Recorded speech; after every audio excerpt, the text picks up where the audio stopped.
All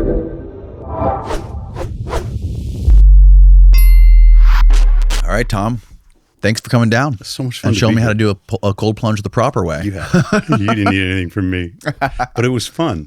I watched you get in twice, and I like seeing you get in at first, 40 degrees, and I'm like, Danny's been at this for a while. Why is he having such a strong reaction, you know? Then you told me that you hadn't been in a week. It's been a week, and yeah. you lose some of that adaptation. It happens to me. When I take a week off, then all of a sudden I turn into like a cold wimp or something. Then we did a little routine that was different for you. It was cold plunge first, then a little bit of kettlebells for me, some exercise bike for you. Then we got into the sauna, and it didn't, maybe it was 20 minutes. I'm not sure. I didn't have my time, but it was just long enough to start dripping with sweat. We got into your swimming pool and then back into the cold plunge. So we reversed the order that you said you often use. We did ice bath, exercise, sauna, and then we just finished off with a little bit of ice bath, just 15, 20 seconds. How did that feel for you? It felt fantastic. I feel that way right now. I feel pretty good. An hour ago, we just got out, and it feels pretty energizing. Yeah. I usually like to, as I was telling you, do a cardio workout, like a hard cardio workout before, and then for the podcast. Then I follow that with a sauna, and then I finish it with a cold plunge, and then come straight here. So now we're trying to reverse it to see how it feels, see how I do. We're doing is called pre-cooling.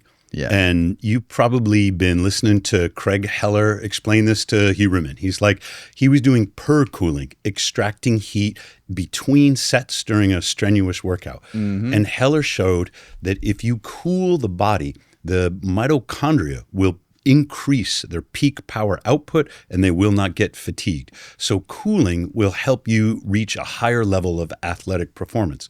Now, we're not per-cooling between sets. We're pre-cooling the exercise. And here's what Heller didn't talk about. You get a big testosterone boost. Yeah. When men cool off first, and they don't have to do a strenuous exercise afterwards, then they do 20 minutes. It could be exercise bike. You go for a walk for half an hour. I like doing lunges. I like my steel mace. So a little bit of light exercise to rewarm the limbs. They get a big boost in testosterone. And this explains my lab reports because I've been putting them online now for 5 years. I'm a fat 59-year-old sedentary college professor, and my testosterone is over 1,000 nanograms per deciliter. So how do you think that happens? The testosterone is a reflection of your metabolism. Testosterone is made in the mitochondria. And this is what people don't realize, that all sex hormones originate in the mitochondria. So if your mitochondria aren't right, you can't possibly be synthesizing enough sex hormones to have a higher level of testosterone. Turns out there's a study, goes way back to 1991, in which they tried cold stimulation for recovery from exercise, just like, your high school track coach says you're supposed to do after practice. Right. That lowers testosterone. It lowers luteinizing hormone. Luteinizing hormone is what signals the gonads to make the testosterone. But if you reverse the order, which is what they did in 1991, if you do the cooling before you do the exercise, luteinizing hormone goes up through the roof. Testosterone goes up through the roof. So by reversing the order, you get the hypertrophy, you get the muscle building hormone, plus you speed recovery. Everybody, and this is a slight exaggeration, but everybody who hasn't been listening to Joe Rogan on this is still doing it wrong. And then, whether it's Thomas DeLauer or Peter Attia or BioLane or somebody, and they'll do a video, ice baths don't work, and they'll get 100,000 clicks because they're still doing the ice baths after the exercise. When you reverse the order, readers all over the world are sending me their labs and then getting this huge boost in testosterone, huge boost in mood, huge boost in energy because they're pre-cooling instead of cooling afterwards. I've heard about this, but I have not witnessed this phenomena of people online saying ice baths don't work. Is the main reason they're saying it because it crushes testosterone and muscle hypertrophy? You are on the right track. There's a lot online now that is bashing ice baths. We went for 2 years where Joe Rogan was saying, oh, Morozko's the best thing ever. Yeah. I get so much out of it. Yep. And he's right. But the pendulum has swung. There are some people who never want to get into an ice bath. And so, especially when Stacey Sims went on the Huberman podcast, she went on Stephen Bartlett's podcast, and then she went on Mel Robbins' podcast. Now, Mel Robbins has a Morozko. She's a customer. She loves it. She's posted about it. Yeah. But when Stacey Sims, with her PhD, went on Mel's podcast and said, well, I don't really like ice baths for women. Mel was like, thank you for telling me that. I feel like people have been pushing the ice baths maybe too hard. So there's this social media backlash against ice baths now. But look at the comments under the clips. And the clips have all exaggerated Stacey Sims' position. She's like, ice has a role. She even talks about how ice baths will help women overcome endometriosis. Like, there's a lot of benefits for women with ice baths that Sims acknowledges. She's just saying the women should start a little warmer. And it's fine. Start wherever you're ready. When you look at the comments under the headlines on Instagram or Twitter, they run about 50-50. Half of the comments are saying, I don't understand how ice baths could be bad for women.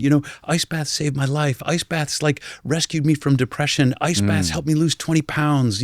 Ice baths have given me so much energy. I started doing ice baths and then I conceived a child. How could they possibly be bad for me? Then the other half of the comments are like this. I knew it. That's why I'll never do an ice bath. And I'm glad I've never done one ever in my life. There are people who don't want to do the really tough things. And they want to hear from social media that science or whatever is telling them, they don't have to do that. There's some other reason that they're unhappy or they're lethargic or they have some thyroid disorder or something else. And I don't buy into that. If a cucumber facial and a day at the spa was going to cure cancer, I would be writing articles about that. It just doesn't work that way. Right.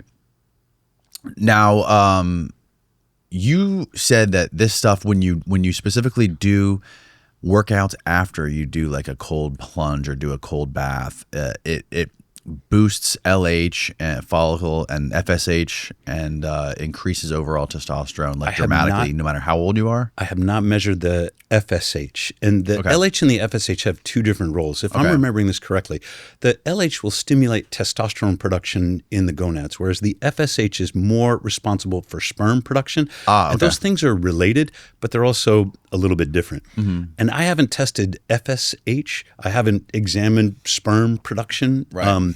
For me, it was really an accidental discovery. I had a blood test come back with an elevated PSA. So I'm 59, but at this time I was 52. And a lot of guys will get their blood test, find that their PSA is elevated, and then there's a whole sequence of things that happens. First thing that happens is you go online and you say, what the hell is a PSA? And why is mine 7 or whatever? It takes about 20 minutes online. And WebMD is going to convince you that you're going to die of cancer. Yeah, this is what happened to me because I'm prone to these catastrophic thoughts. Then you're supposed to go to a urologist who will tell you your prostate is inflamed, then recommend a biopsy. In a biopsy, they will remove 16 tissue samples out of your prostate. I'm not recommending this. I'm not a medical doctor. I'm a PhD, and those are two different degrees. But it sounds like an awful experience, and the men that I've talked to who have been through it told me horror stories about how painful it was and the false positives that can result. So then they examine these tissue samples, and they say, well, is it cancer? The false positive rate is very high. And so you might have 9 come back cancerous and maybe the rest no cancer. And you say, well, I don't know. And then your urologist will say, as a precautionary measure, we should remove your prostate because it could be cancer. After you have your prostate removed, you will be incontinent, almost certainly, at least for some time, and you'll never get an erection again. So this is what happens in my head at the age of 52 when I have a lab test showing my PSA is too high. I'm headed for these painful surgical procedures and a lifetime of erectile dysfunction, and I wasn't signing up for that. I was recently separated from my wife, and I was thinking, what woman is ever going to love me? How am I ever going to have a romantic life again if I go through with this prostatectomy and I can't ever get it up? So I said, I'm going to find some other way to do it. I'm going to use ketogenic diet and ice baths because both of those are good for inflammation. And I got into, at that time, it was a chest freezer that I got, from Kenmore. And it was this big, ugly, dirty thing. But every day I got into that because I was afraid I was going to die. Took me 4 months later. And in the interim, we'd invented Morozko, so there's a cleaner solution that makes its own ice. I go back in to get my labs because I finally got the courage to check again. And my PSA had dropped from 7 down to 1.8. 1.8, no elevated risk of prostate cancer. So I'm like, I've done it. I waited a few more weeks. I got another blood test. I got the whole male panel this time. 1.1 on the PSA. So I'm in the clear. Now I'm going to go to a urologist. I think I'm going to get a big pat on the back. He's going to be like, oh, this is a miracle. How did you do this? I need to know. He wasn't interested in my PSA. He didn't care. He's like, yeah, that's fine. What I'm really worried about is your testosterone reading, because my testosterone was 1180 nanograms per deciliter. And the lab report flagged it. They put it in red. They said it's too high. It's out of range. My urologist is about my age, and he's looking at me, and he's like, there's no way. He's like, I just want one more test. He thinks you're on the roids. Exactly right. But he goes, there's no way. And at that time, most medical doctors still believed that increased testosterone levels would increase the risk of prostate cancer.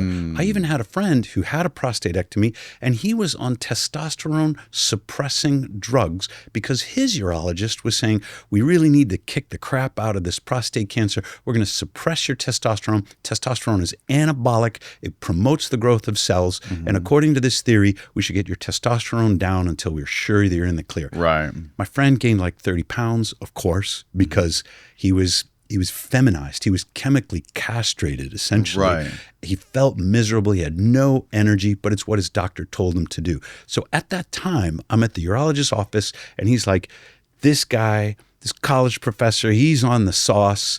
I want to get his luteinizing hormone checked. I didn't know what luteinizing hormone was. I got to go back to the lab. I got to go back to Google. I got to get another test. Comes back 8.9. I am off the charts too high. I'm in like oversexed 19-year-old territory with these sex hormones. So I send the report to my urologist. I never heard from him again. Like, he doesn't care about my PSA. He doesn't care about my testosterone. This is how little I know about, practicing medicine. What is he going to do?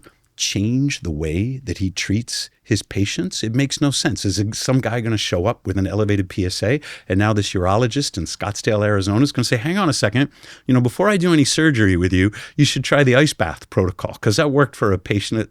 I'll put him out of business. It doesn't make any sense. So instead, I wrote an article, like, this is what happened to my testosterone when I was doing ice baths to treat my prostate. Danny, nobody reads my articles. Like, I put it up on morozkoforge.com. Nobody cared. But then I'm going to Iceland. I was going with a girlfriend I had at the time in December. It's going to be dark. We're going to see the northern lights. So we're on this plane.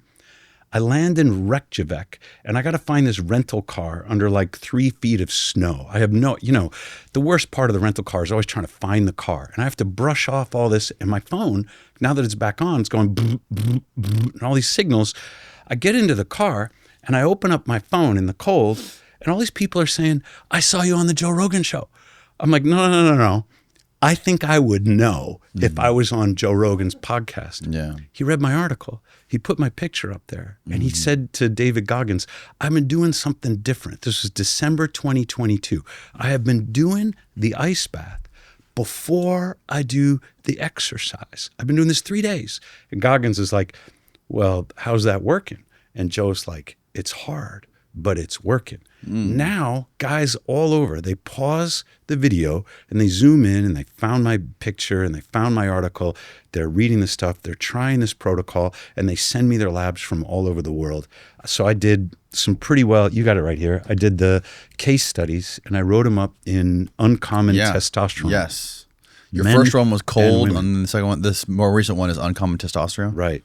The only one of them can you get on Amazon. So Uncommon Testosterone you can get on Amazon. Okay. I'll have Uncommon Cold up there, I think probably a week or two after this podcast comes out.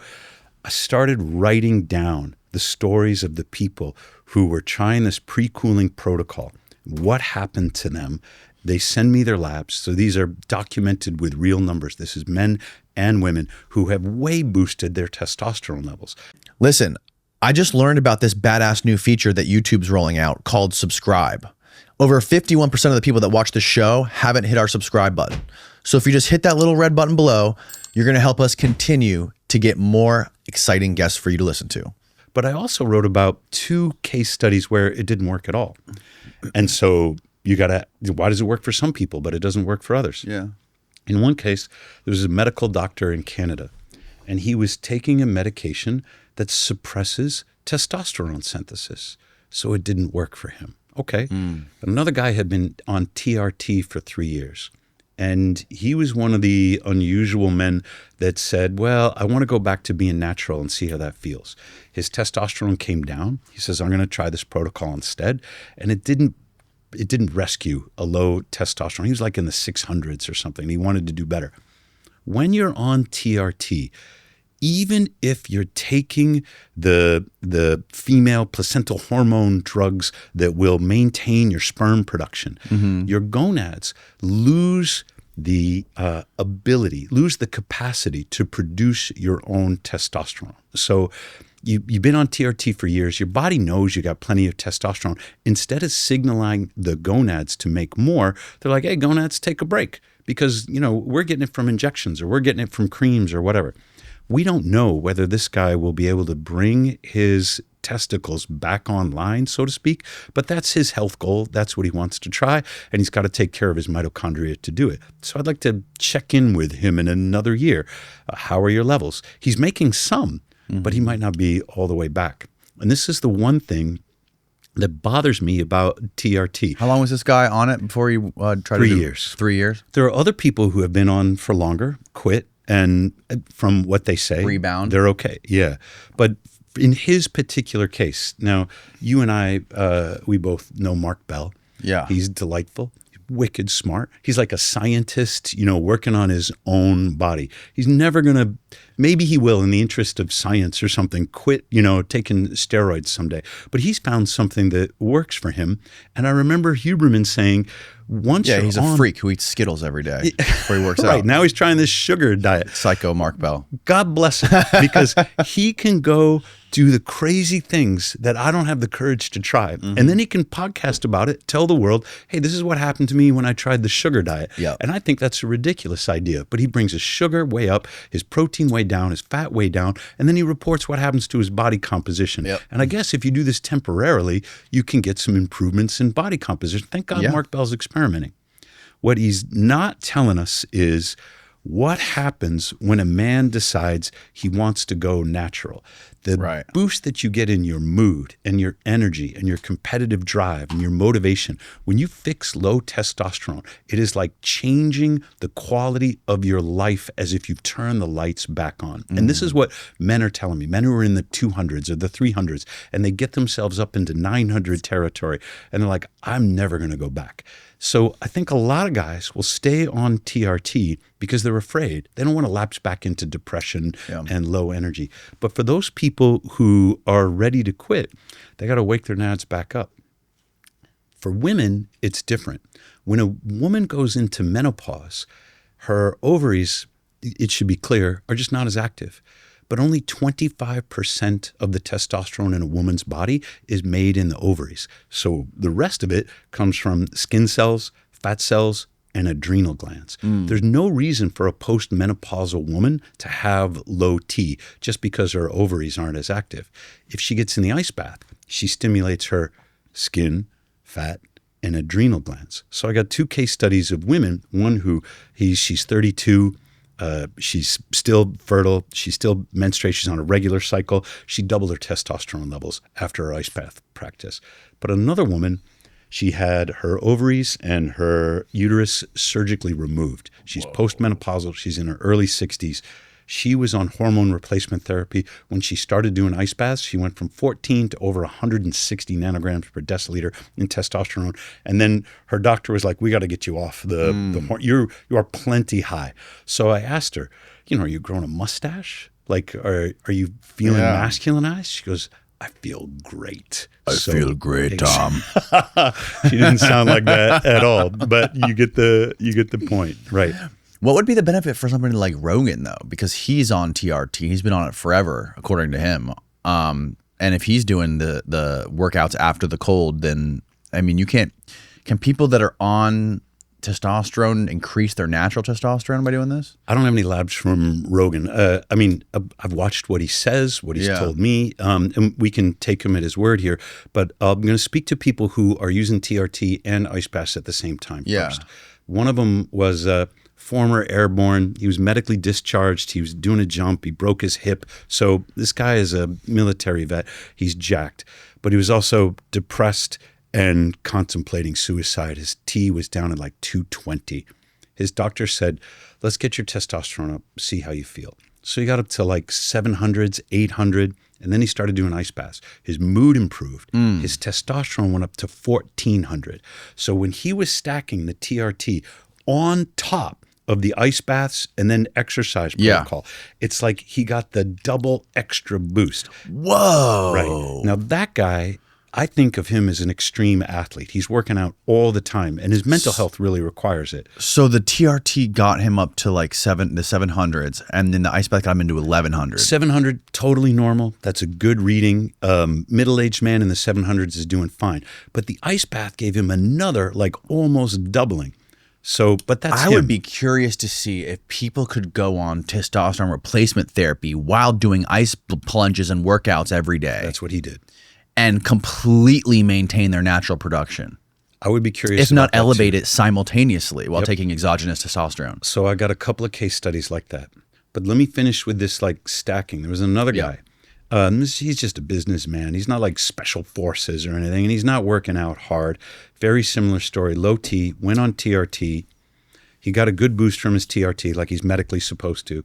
And then he got up into the 1100s when he started doing ice baths. So those are two case studies, and they show that there's the potential for this supplemental effect that when you're doing ice baths and then exercise, you're still stimulating the mitochondria. You're still doing the mitobiogenesis. You're still getting stimulation in your gonads to make additional testosterone.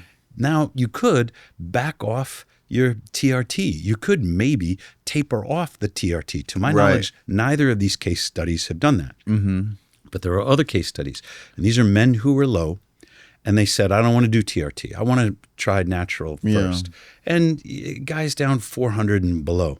And then they start doing ice baths and exercise. One guy, 30 days, he tripled his total testosterone. He was down in the 300s. Whoa. He wound up in the 900s. He lost 25 pounds. He was doing a lot of things. He was doing some keto. He was eating very clean. So all of these things are going to support his mitochondria. And ice baths every day were part of that regimen. He was freezing, like 33 degrees. He would do 20 minutes, which I don't recommend. I think he's overdoing it. And then at 33? Yeah, which is pretty freaking incredible. I think that's too much. That's psycho. Right, I agree. And yet he was doing the rebounding. He wanted results fast. So he was dosing himself way more than I would have recommended. And he doesn't do 20 minutes anymore, as far as I know. Right. But then he was doing rebounding. So very light exercise, just rewarming his limbs, jumping up and down on the trampoline. Boom, fastest testosterone ramp I've ever seen. Other people have nearly duplicated those results, like over a period of 4 or 5 weeks, added 400, 500 points to their total testosterone levels. And the reason is their mitochondria were jacked up. The reason that their testosterone was low is because their mitochondria weren't working right. When you do, and it only takes a couple of weeks, when you do ice baths and you're doing them every day, you stimulate what's called mitobiogenesis. You will recruit new brown fat into your body. You will improve your insulin sensitivity. You will fix your metabolism. And part of that seems to be stimulation of the mitochondria in your testicles, or in the case of women, but men too, in the adrenal glands and the fat cells and the skin cells that are also secondary sources of testosterone, to make more testosterone. Even if you're on TRT, which for some guys is a miracle. If you're faced with the choice of boosting your testosterone or checking out of this world, I would much rather have the guy on the testosterone. What I don't want is to see a man get trapped in a pharmaceutical dependency that lasts for the rest of his life. So again, with the caveat that I don't give medical advice, I just explain what do the clinical trials say? What happened to these other guys? In Joe's case, I think he's primarily using it for the mental benefits. He's He's huge. He's ripped. He's not getting in there going, I want to cut another 1% off of my body fat or something. Yeah. I feel like I need the extra boost to the muscles. Yeah. If you listen to him, and what he's explained to me is he goes in that freezing cold water. He goes short now because there is a psychological thing that happens every day when you do this. He says you got to kill your inner bitch. No apologies, no negotiation. You just get into that ice bath because it's so hard. When you get out, you got the noradrenaline, you got the dopamine boost. Yeah. Then he will work out. He wants the testosterone boost. You got all the energy that you need to face your day. So I think Joe is going cold and short for the psychological What do you mean preparation. short? How long is that? 2 to 4 minutes. Okay. 20 minutes. Joe did a 20-minute ice bath, and it was probably the most boring 20 minutes that Joe Rogan has ever posted to Instagram because it's just him. He filmed the whole thing? He filmed the whole What? thing. Well, he had to because the way I understand it, Jocko saw him. At what temp? That was 32 degrees. They're 32 and a half. That's the freezing point of water.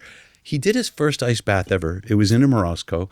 And I guess, according to him, Jocko called him up and shamed him a little bit and saying, minute and a half, what are you doing, man? My teenage son does 20 minutes. So Joe had to set up his camera and prove to the world that he was tough enough to do 20 minutes. This is not the way to do it. Like, we all know you're tough, but if you're going to make it 20 minutes, I've never seen, a bodybuilder or a football player really tough it out. The only way to do it is to surrender and be like, that's it. I'm going to die right here. I'm at peace with the world. It's okay. I don't know really what Joe's meditation was like to get through that 20.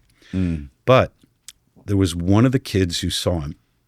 And she has cerebral palsy. She was 13. She did her first ice bath when she was 9. And it felt really good on her legs because she doesn't have the same sensations that you and I were having.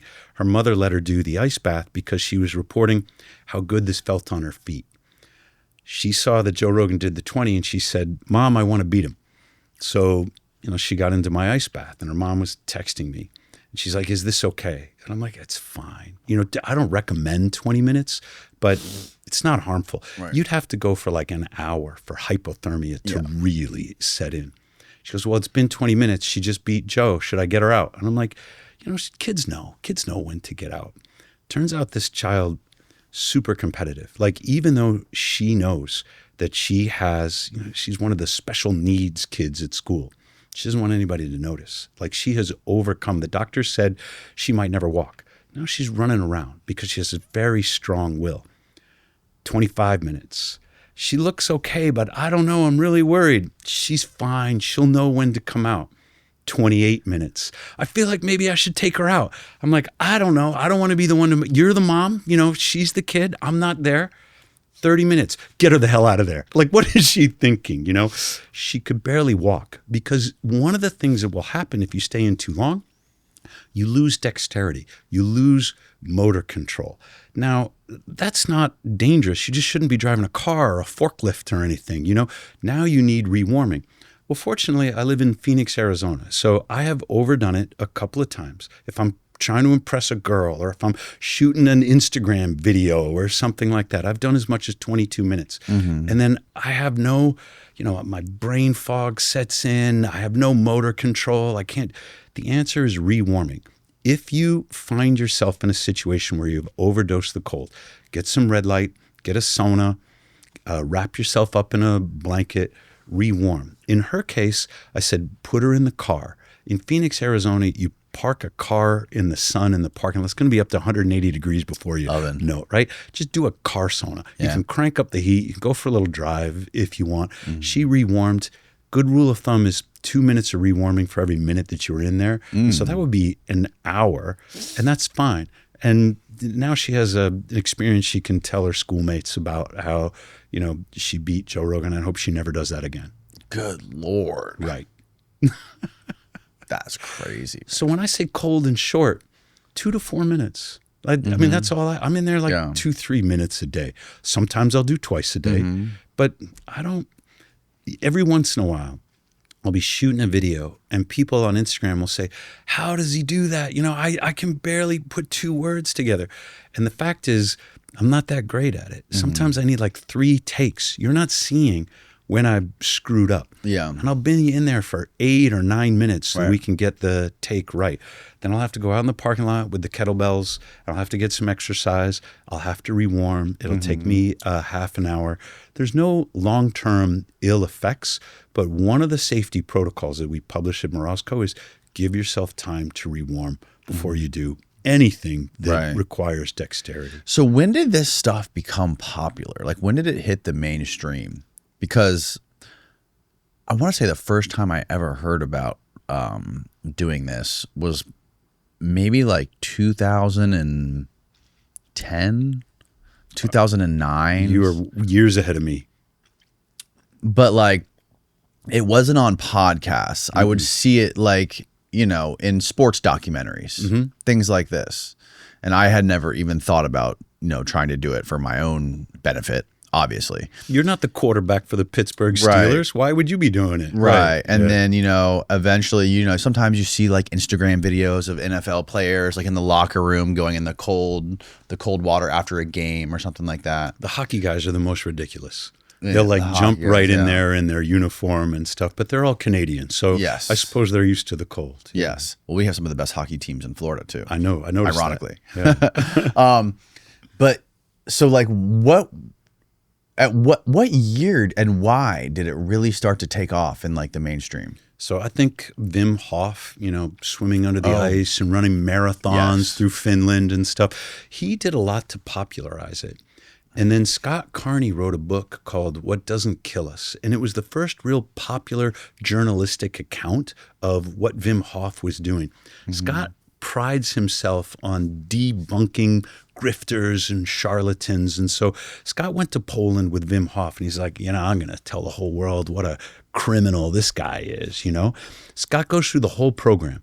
He winds up climbing Mount Kilimanjaro shirtless and in shorts. And they don't have to stop for elevation sickness or anything like this. Wow. So Scott and Wim become friends, and Scott becomes a true believer. He's like, what Wim Hof is doing is medically verified. He's been in the labs in the Netherlands. They've drawn his blood and they've measured all his like body. He's got a twin brother. He's been compared to his twin brother. So we're talking genetically identical. And there are things Wim Hof can do that his twin brother can't do. Interesting. Great. The book becomes a bestseller. And I think that put Wim on a lot of sort of the podcast sort of circuit. Huberman starts his podcast and he grows explosively. He's a big fan of cold plunge. So I don't think it was like one moment, unless it was Joe Rogan's first post where he'd had Michaela Peterson, he'd had Kevin Hart, he'd had Wim Hof, he'd had Ben Greenfield on his podcast. And he's asking all these people, you know, I've been hearing about this cold. He told Wim, I've been dodging the cold my whole life. I don't want to get in there. But we heard through Brigham Bueller, who's a customer, he runs Brigham's Waste great. Well. I love Brigham Brigham. is fantastic. The world needs more people like Brigham as far as I'm concerned. And he heard, or we heard, that Joe was probably ready for an ice bath. He wanted to give this a shot. So I called Brigham up and I said, look, if Joe's going to do it, I want him to do it in a Morozko. Bringham's like, all right, maybe we can set this up. We sent Joe one. It's in his backyard. And he said, all right, this is the day. He live streams it on Instagram. He gets in and he's like, dang, there's a lot of ice in this ice bath. You know, he has this sort of epiphany experience. And everything changed in like the whole industry. There were maybe one ice bath company and 2 cold plunge companies in the United States at the time. Now you can't like Google cold for anything without getting ads from 36 different Chinese-made cold plunge companies inundating this market. It is full of deceptive marketing practices and charlatans who all wanted to kind of climb onto the social media trend that Rogan and Huberman were really pushing. Even Carney has flipped. Now he's a terrible critic of Wim Hof. He's gone after Huberman. He's gone after Soberg. He's gone after a lot of people who are talking about the health benefits, which he wrote books about, and is saying, well, nope, that's not good science. That's all exaggerated. And there's a lot more This is the guy, I think it's clicking for me now. This is the guy who basically, he has the YouTube channel and he basically like exposes stuff or like.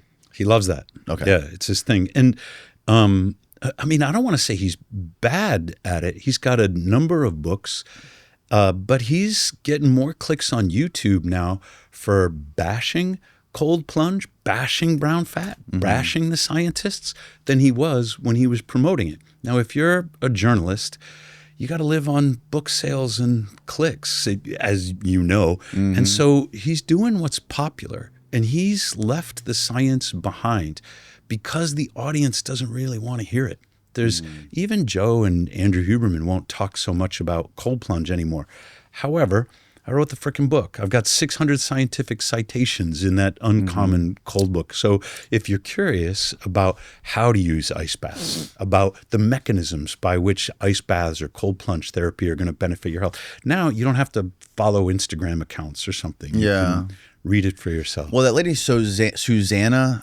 Suzanne Sober. Yeah, the And Danish I don't girl. speak Danish. Like, they have vowels I don't even understand. So It's such a beautiful language. No, it's not. You love stick a it. potato in your mouth, and now you can speak Danish. Everything comes out like that. Like, your tongue doesn't work anymore.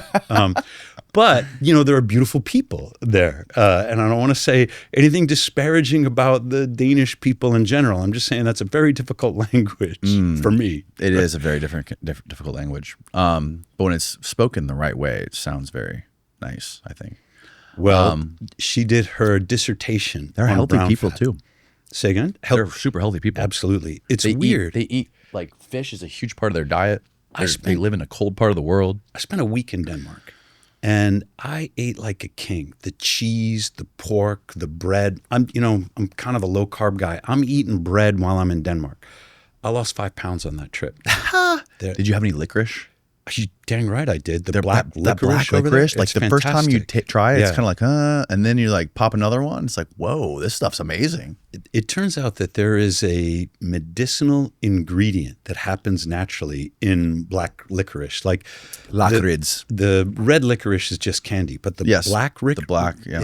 it has a pharmacological effect. So you don't want to overdo it on that. But their salty black licorice, I think, is the best. So the Danes have a different attitude towards food than we have here in the United States. In the U.S., the food makes us sick. In Denmark, the food makes you healthy. And Right. so I don't eat bread here. I mean, I will indulge every once in a while. But Well, it seems like this is the terrible. only place that the food makes you sick. That's right.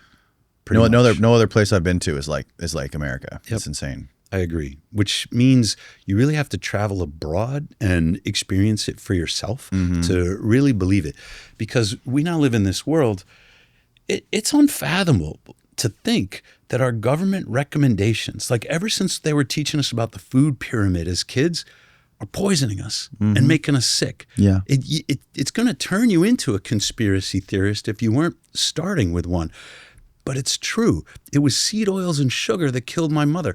My mother, my parents met at Harvard, which is the epicenter of nutritional misinformation and propaganda. But they believed every study that ever came out of Harvard in the 70s. So they were like, oh, we should have margarine instead of butter. Margarine is all corn oil based trans fats, worst thing that you could possibly eat, right?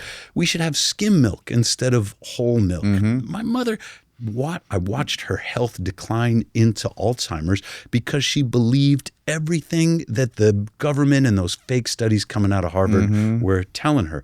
Eventually, 2 weeks before she died, I visited her. She didn't recognize me because that's the way dementia works. Yeah. She was eating a breakfast of cream of wheat made with applesauce and Ensure. Ensure is poison. You can sue me right now. It's seed oils and sugar, and it polished my mother off. If she ate all of her, terrible breakfast, then her caregiver would give her a cookie. It took her an hour and a half to eat that cookie because she had no motor control except a little bit in her dominant hand. And that kept my mom, busy, just nibbling on that cookie. 2 weeks later, she was dead because her mitochondria had given up. The mitochondria in the brain are Right. what power your thoughts, your feelings, your cognition. And when your mitochondria start to go, when you become insulin resistant because your mitochondria are dysfunctional, of course, your cognition starts to go. If you catch it soon enough, there's some good studies about how to reverse cognitive decline, even reverse early stage Alzheimer's in mitochondrial support or using therapies that target the mitochondria. And there's a number of things. It's a complex regimen that I've read about in this clinical trial, and most people can't comply with all of it. But it's things like magnesium supplementation, intermittent keto, adding a little bit of or periods of ketosis into your diet to give your mitochondria a break, get the seed oils out. You know, from talking with Jack Cruz and Alexis Cowan, although it wasn't part of the protocol in this study on cognitive decline, get your light environment right. Yeah. Get your sleep right. When you do these things that care for your mitochondria, all of the energy processing parts of your body, all their function is going to improve. Now, one thing that you can do that is even better than exercise for your mitochondria is get into the cold. Here we have it from animal models, and particularly mice, who are really easy to study. They have a lot of brown fat, and it doesn't totally port over to human beings. But in this case, we have good reason to believe that what we're seeing in mice is also a reasonable approximation of what we see in human beings. Yep. You get into the cold and you stimulate what's called mitobiogenesis. Your mitochondria have their own DNA. They reproduce of their own accord. They are inherited exclusively from your mother. That is, the DNA in your mitochondria come exclusively from your mother. It's not like a sexual reproduction thing. When you stimulate mitobiogenesis, your body will select the mitochondria with the greatest DNA integrity. It will reproduce those mitochondria so that you have more and they function better. So the mice data is very good. We know from human studies that humans can recruit brown fat. Here's the before picture of a cancer patient, and here's the after a month of cold plunge therapy, and you can see the brown fat in their PET scan. The tumors shrink, the brown fat grows. Why is brown fat good? Because it's dense with mitochondria? Exactly right. Thousands of mitochondria in the brown fat. Sometimes I'll talk to women and they'll say, well, I don't want fat, but that's not the fat we're talking about. There's white fat, and white fat stores energy. The job of brown fat is to burn the energy it's up. not subcutaneous fat. It's deep tissue fat. You got it. Deep in with between below, even beneath the muscles, like in between the organs, like layering the organs, things like that. Sounds like maybe you've seen a picture too that Alexis Cowan has, put out on Instagram. The brown fat is located inside the body so that when it generates heat, it keeps your vital organs warm. Right. It's to defend your body. But it does other things. It is also an essential secretory organ. So it will secrete more active thyroid hormone than your thyroid does. It will take the inactive form of thyroid, convert it to the active form. Brown fat and the thyroid gland are in constant communication. So if you don't get cold and you don't have any brown fat, it's no wonder your thyroid gets dysregulated, whether that's Graves or Hashimoto. So it could be overactive or it could be underactive. It's got nothing to work with. It's got nothing modulating its function because there's no brown fat in the body. This happens in Florida and it happens in Arizona. Then people will get advice from their doctors saying, well, you have an irregular thyroid function. That's why you're not cold tolerant. You should just turn up the thermostat a little bit and try and stay warm and comfortable, which is the worst advice that you could possibly get. The opposite is true. You should be getting a little bit of cold discomfort so that you can bring your brown fat back online. Right. There are a number of cases of women who have reversed Hashimoto's thyroiditis, which is another one of those supposedly lifetime degenerative chronic diseases for which there's no cure. But there is. You get into the cold, you do it every day. You recruit your brown fat. You can clean up your diet, which is a very good thing for anybody to do, regardless of their thyroid condition. And you can reverse thyroid conditions metabolically. So the brown fat is not just sort of a nice to have for cold thermogenesis. It's also associated with increased neuroprotective factors. It's increased rate of healing from traumatic brain injury. So it will protect the brain. It will modulate metabolism, correct thyroid disorders. If you don't have brown fat, you are missing an essential organ that your body is relying upon. And 95% of the adults tested in America zero detectable brown fat, especially as people are moving south into warmer, they say you don't have to shovel sunshine. That's one of the things people move to Arizona for, but they're missing the cold. That's an interesting thing about bringing it back to Denmark is that there's so little sunlight in Denmark.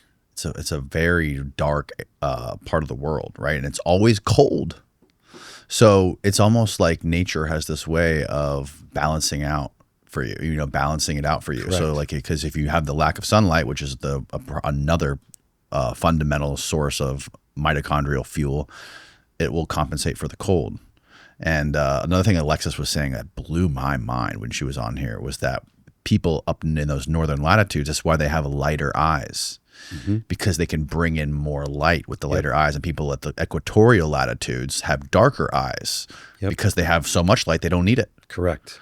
They're actually, and also why they have darker skin, because it protects themselves from the sun. People up there, they have lighter skin so they can absorb more. Now, my understanding of Alexis is that the melanin you produce in your skin and your eyes, it does protect yourself from overdose of UVA or UVB, but it's even more than that. She'll say that it is a semiconductor that is activated by the UVA, UVB. It's not just protective, but it's also useful. It's not my area of expertise. You could guess, but I've looked this up on Ancestry.com. I've talked to my grandparents. My people, they come from the North Sea. They come from the cold climates, and maybe that explains blue eyes. But the theory is that people will survive the long winters up there without the vitamin D that they would ordinarily synthesize when they're exposed to UVB sunlight, because they're eating, seal blubber or cod liver or something like that. Now, there is vitamin D, in particular in cod liver oil and in some seafoods. But seal blubber is not what kept my ancestors alive 1,000 years ago. When you get into the cold and you activate your mitochondria, there's something called the electron transport chain. These facilitate redox reactions, that is transfer of electrons from some molecules to other. When those electrons are transferred, they cannot help but emit light. This is what happens in high school chemistry class. This is the way physics works. So you move an electron from one shell, particularly from a higher shell to a lower shell, but when electrons move like that, they emit what's called biophotons. Now, this is where it gets really cool. Suzanne Humphreys just tweeted this out last week. This is a study from 2024 or 2025. Every living system examined emits biophotons. So these are the mitochondria inside your body producing light. Is this Fritz Popp stuff? I don't know Fritz Popp, but maybe I should. Yeah, he was a German biophysicist. Jack Kruse talks about him all the time. Then I should probably he look published him up. papers I think he published his papers in the 60s or 70s.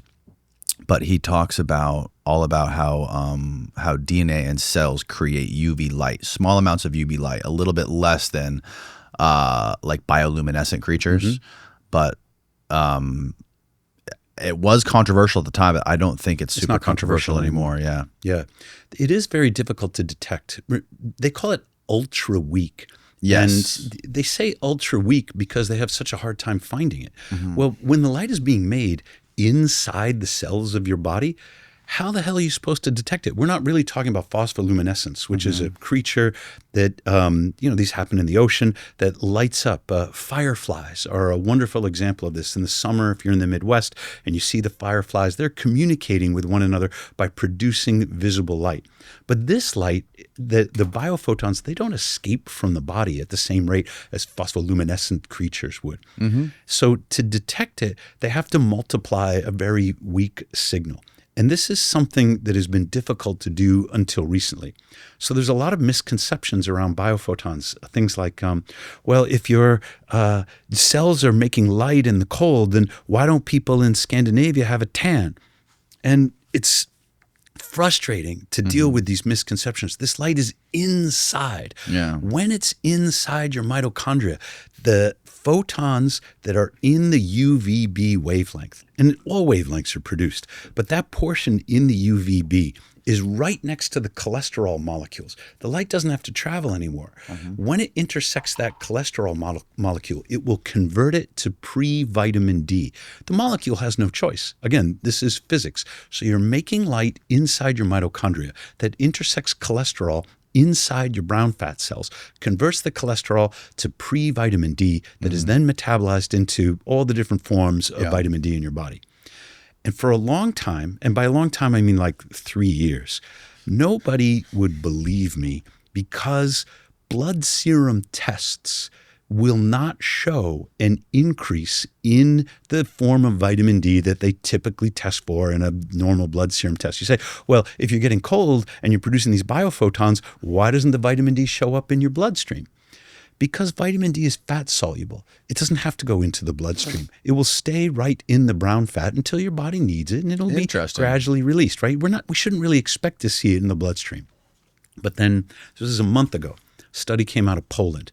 They were testing women with multiple sclerosis. Now, MS is an autoimmune disorder, and it is associated with difficulties or dysfunction in vitamin D production and vitamin D status early in life. So your vitamin D is essential to the operation of your immune system. If you don't have your vitamin D right, autoimmune disorders will emerge. So they're testing these women with multiple sclerosis. They're using cryotherapy, and they test them in comparison to women who don't have multiple sclerosis. The women who do the cryotherapy with multiple sclerosis got a boost in their blood serum levels, vitamin D. They didn't change anything else. They weren't taking supplements. They didn't have UV lights on them or anything like that. So this is the first evidence of a change in blood serum level concentrations of vitamin D. Why would it show up in someone with multiple sclerosis? And here's a hypothesis. Instagram can quote me on this, and then they'll say, he's being irresponsible in his speculation, but this is exactly how science works. It is possible that because a woman in Poland with multiple sclerosis has a disordered vitamin D metabolic system, that her body needs that vitamin D in the bloodstream right away, that rather than being stored in a brown fat cell, and there's no disputing the fact that the cryotherapy increased or is associated with the increase, because it didn't happen in the control group, but associated with the increase in blood serum vitamin D. But perhaps in a woman with multiple sclerosis, the body's like, I need it now, I need it circulating in the bloodstream, and that's where I'm going to keep it so it can arrive at the cells that need it. Now that's just a hypothesis. That's a crazy idea. We ought to be able to replicate that study in other people with autoimmune disorders, whether that's Parkinson's or fibromyalgia or rheumatoid arthritis or type 1 diabetes, which I have a lot of experience with because my son was diagnosed when he was 6 years old. All of these are associated with vitamin D irregularities. The role of vitamin D in the development of your immune system is critical. So what happened to my ancestors, or what happens in Denmark? Let's introduce central heating. Let's introduce, triple pane, double glazed, whatever the hell are the windows with low E reflectivity. Let's ruin the light environment. Let's keep people out of the cold. Would you expect now to see increased levels of autoimmune disorders and evidence of vitamin D deficiencies? Not necessarily rickets, because you can still fortify the milk. You can still put enough of the supplemental form of vitamin D in the food to prevent rickets. But other disorders of vitamin D that show up in the immune system because the people now live these highly industrialized lives in which they don't get cold. Of course they would. We saw this. There was a longitudinal study that came out of Finland. We saw this as early as the 60s. Before my son was diagnosed with type 1 diabetes, this study had not completed. I didn't know what causes type 1 diabetes or why he had it until about a year afterwards when the study was released, and I stumbled upon it, and it says type 1 diabetes originates in vitamin D deficiency in the first year of life. Now, you have a 4-month-old, and she's very precious. Is she getting enough vitamin D? Where is she going to get it from? There are two forms or two sources. One is mom. Mom's breast milk will have vitamin D in it. But the other is the sunshine. Now, when I was the parent of an infant child, I was living in northern New York, And I had this feeling like I should go out in the winter. It's a beautiful sunny day, and I should just like experience nature with my little boy on my chest. I didn't do it. I didn't do it because I was afraid of being criticized. Everybody in your world is saying the sun is dangerous. You should not let your kids out without slathering them up with, nanostructured zinc oxide sunscreen. Never mind the organic chemical sunscreen, with some kind of mineral sunscreen or something, or you're a bad parent. No, you're not. Get your kid out there. Get the diaper off her butt. Well, it's crazy too when like my most recent, my daughter, my 4-month-old, when she was born, she had what's it called when they had the jaundice? Yeah, She had the jaundice, and then they brought in this this blue light machine. Yep. That wraps them, covers them in blue light. They cover their eyes and put it, and the blue light's supposed to fix it right away. Stop the jaundice, which was fascinating. I was like, whoa, like that's crazy. Like it's a photochemical reaction. And they had to do that for like a day and a half, I think. And my wife had a C-section, so we were in the hospital for like 3 days, I think. Yeah. But just to like imagine that a baby can be born and not have any exposure to the natural world or any sort of natural light for 3 days was like wild. Yeah. So as soon as we brought her home, we literally kept her outside all day, every day. Good job. We like brought her bassinet out back, like under our little covered lanai or whatever. And she slept out there literally all day long. Yep.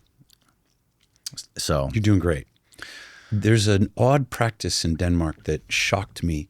They put their babies in strollers and they're going around Copenhagen or, whatever they're doing. And they're going to have lunch or something. They leave their baby outside on the sidewalk in the stroller. Now, you can't imagine doing that in America. You'd be arrested for child neglect or something. But this is the custom in Denmark. And it doesn't matter if it's winter. They're all wrapped up. This is fairly common tradition in these northern European climates to take the baby out in the wintertime and allow it to be cold, to let it get some. Now, in the winter, there's no UVB. You're not making vitamin D in sunlight that has no UVB, but it is cold. And what is the difference? Can you like refresh me? What's the difference between the UVB and UVA? It's the wavelength.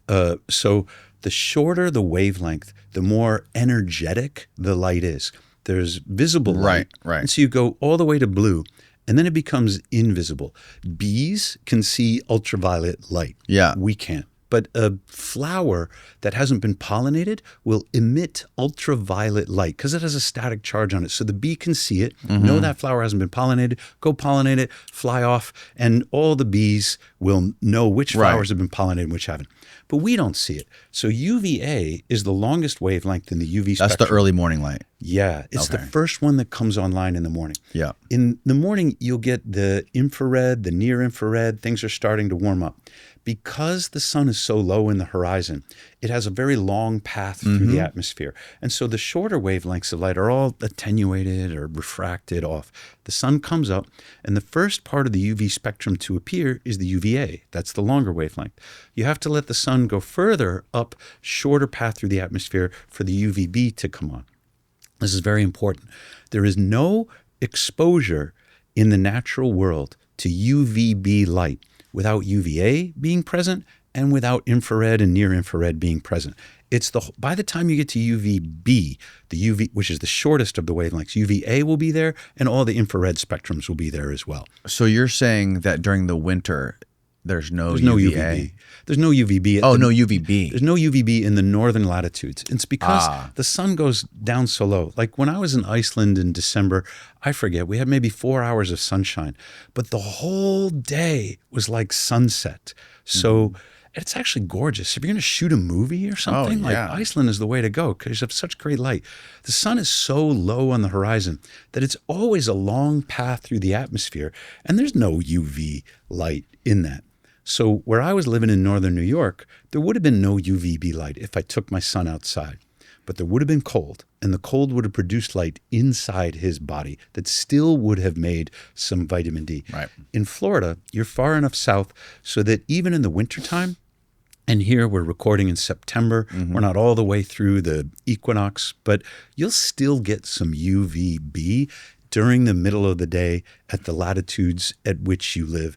And you should take advantage of it with your daughter, as you already are. Yeah. I've said this before, but there's really no other like hack or supplement that I can do that makes me feel better during the day than watching the sunrise. Yeah. Down here. I mean, the cold plunge is like probably number 2. That you know gets me really fired up, and I love doing it before podcasts. I do it pretty much every day. But if I get shitty sleep, if I get 3 or 4 hours of sleep, wake up throughout the night from because of my kids or whatever it is, as long as if I can get up at like 6:45, 7 o'clock and stay outside for 30 minutes, it will completely reset me. Yep. It's like nothing else I've ever tried. This is the weirdest thing about podcasting is if you listen to enough Huberman, you develop what's called a parasocial relationship with a celebrity who you've never met, you know, but their voice kind of lives in your head. Mm-hmm. So I get up in the morning, and my Morozko is out on my balcony, you know, on the east side of my apartment where the sun comes up. And I get that sunlight in my morning, just like Huberman says, and then I get into my cold plunge, and I do that in the morning. Mm-hmm. Just, you know, I get my cortisol levels right. And I tell myself, Andrew Huberman will be so proud, you know, which is ridiculous. Like, we haven't done anything more than exchange a couple of text messages. He doesn't know who the hell I am, you know, but some part of my conscience is reminding me to do this I could skip it. You know, I could get away with it without doing it today. I could sleep in or whatever. And I won't do it because, Huberman lives rent-free in my head. And I think he's right about that morning sunshine. So you have an apartment with like a balcony on it. Does your balcony face the east? Or does it? So and it doesn't matter though, because as long as you could be on the other side of the building and you would still get the same benefits. It matters to me. Mm-hmm. So I've heard, you know, just get outside. And I think the logic here is if you tell yourself a story about how, well, you don't really get the sunrise, then you're going to cave. You're not going to get up. You're not going to get out. You're not going to get anything. Right. Now, I think the sunlight in my eyes in the morning, I find that incredibly beneficial. I love that. It's the best feeling in the world. Yeah.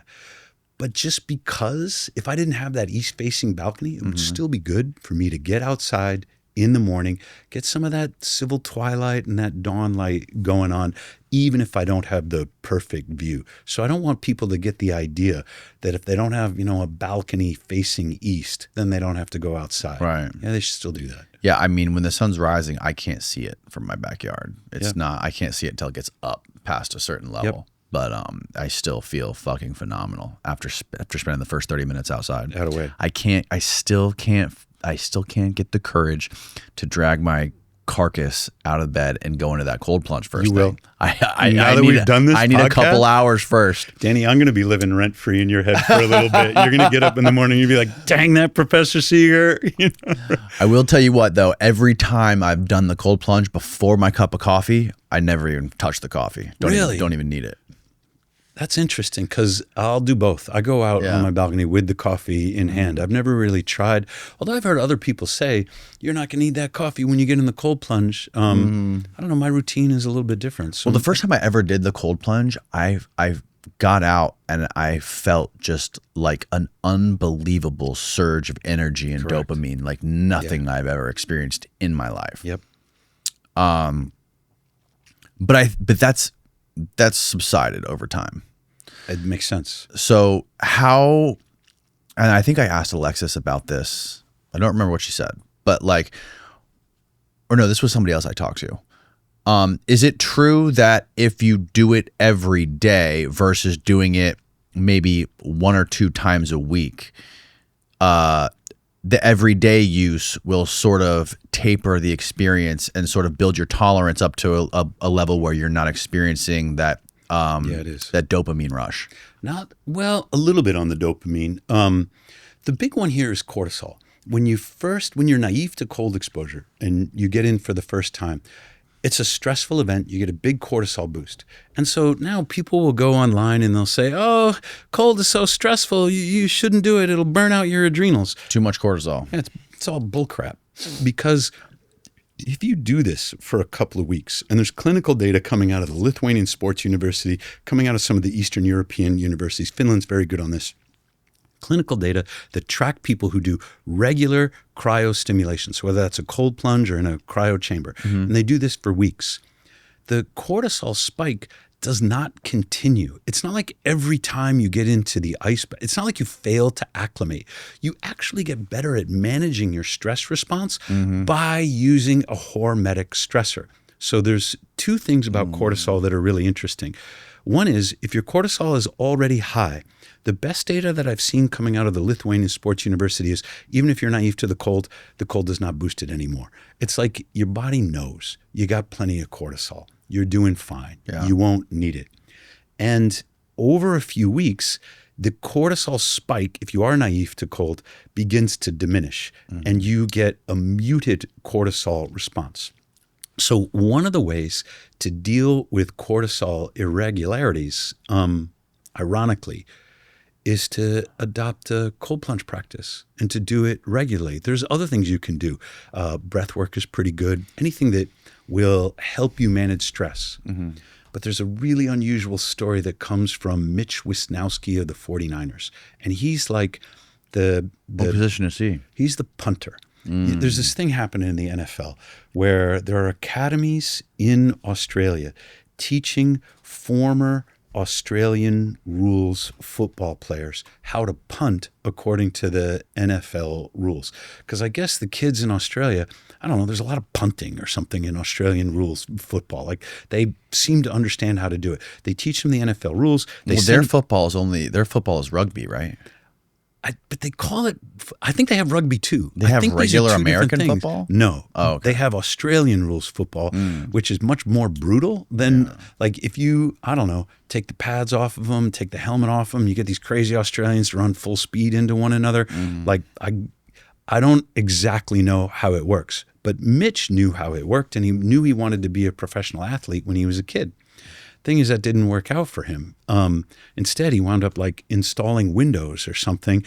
And when he heard about these Australian academies that would teach you American rules punting, he signed up. He spent like a year in Melbourne learning Australian rules punting. He came over to like Santa Barbara Community College or something like this.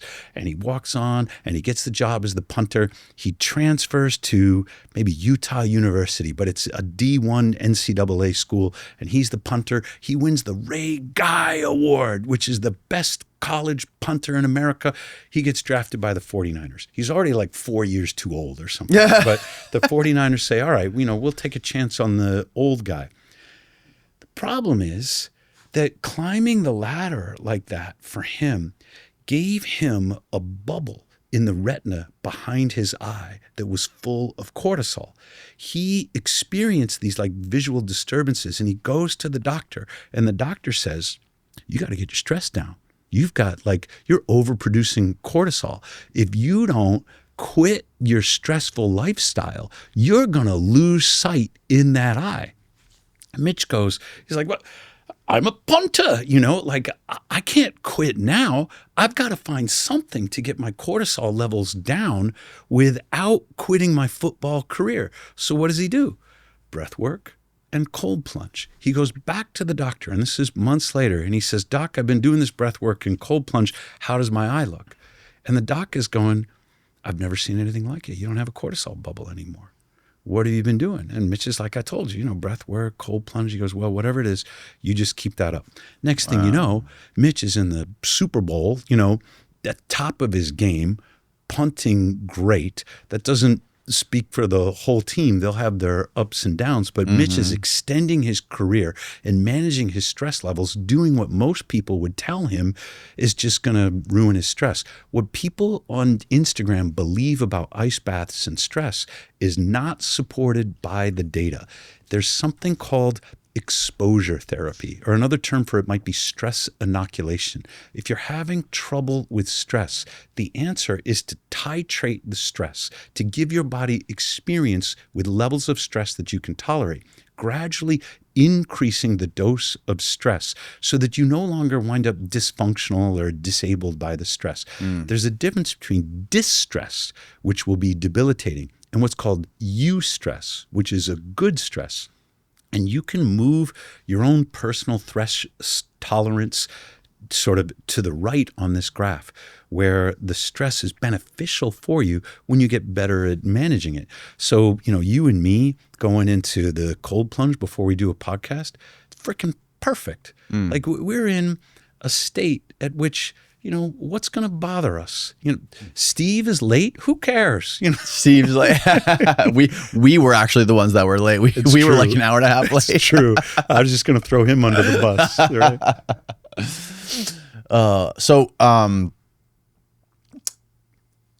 That Susanna Soberg study, that was involving sauna and cold, right? They were combining the both, and the outcome of it was they recommended like at 11 minutes per week or something like this. Yeah, and it was able to boost metabolism. There's a lot of oversimplification. What she did for her dissertation, and she's published in Cell and other journals, it's very good. But it's also damn hard to make a living as a PhD faculty member in the European Union. The jobs are just not plentiful. Typically, you have to do a long postdoc, wait for somebody to die, then a faculty job will open up. And the funding sources aren't quite as good as they are in the United States. The university system isn't growing. It's a bleak career to slog it out as a faculty member in the EU. So what she has done, as far as I can tell, is make a career for herself as what she calls a thermalist. So advising people on how to use thermal contrast therapy to improve the quality of their lives. Okay. And she probably has a lot of case studies. I don't know for a fact. She blocked me years ago on Twitter because of something about, I'm not kidding you, Danny. You can look this up. Some disagreement that we had about cortisol. She goes, I measure cortisol, and then she blocked me. So I'm not counting on her to read the book or anything, but I see that her work in Cell is quite good, but it's also been oversimplified and exaggerated because that's what you need to do if you're going to make a living through social media or coaching people. Right. I don't think that you really have a choice in the matter. And I'm not calling it dumb it down. I mean, simplify it and exaggerate it. So let's talk about that study in Cell. Her dissertation is essentially in using PET scanning to identify brown fat. Okay. You go back 15, 20 years, medical doctors were convinced there was no such thing as brown fat in the adult human body. Infants have it, but they thought the human beings all grow out of it. And I said earlier, 95% of the people tested don't have it. But the Swedes discovered brown fat in people who were continuously exposed to cold. These were typically cancer patients that would come in to have their tumor scanned, and they say, hey, what else is showing up on the scan? It was brown fat. Now you can do Why cancer patients? Because the way PET scanning works, you inject a radioactive form of glucose. This travels through the body. Now, cancer cells will preferentially metabolize glucose. So this radioactive tracer gets sucked up into the tumor cells. They will then, bypassing the mitochondria, use that glucose to produce ATP and proliferate. So if they want to image your tumor, they give you this radioactive tracer glucose. It shows up on the positron emission tomography scan. Because the tumors suck it up. You got it. Right. So that's a concentration of this tumors radioactive thrive tracer. on glucose. Yeah.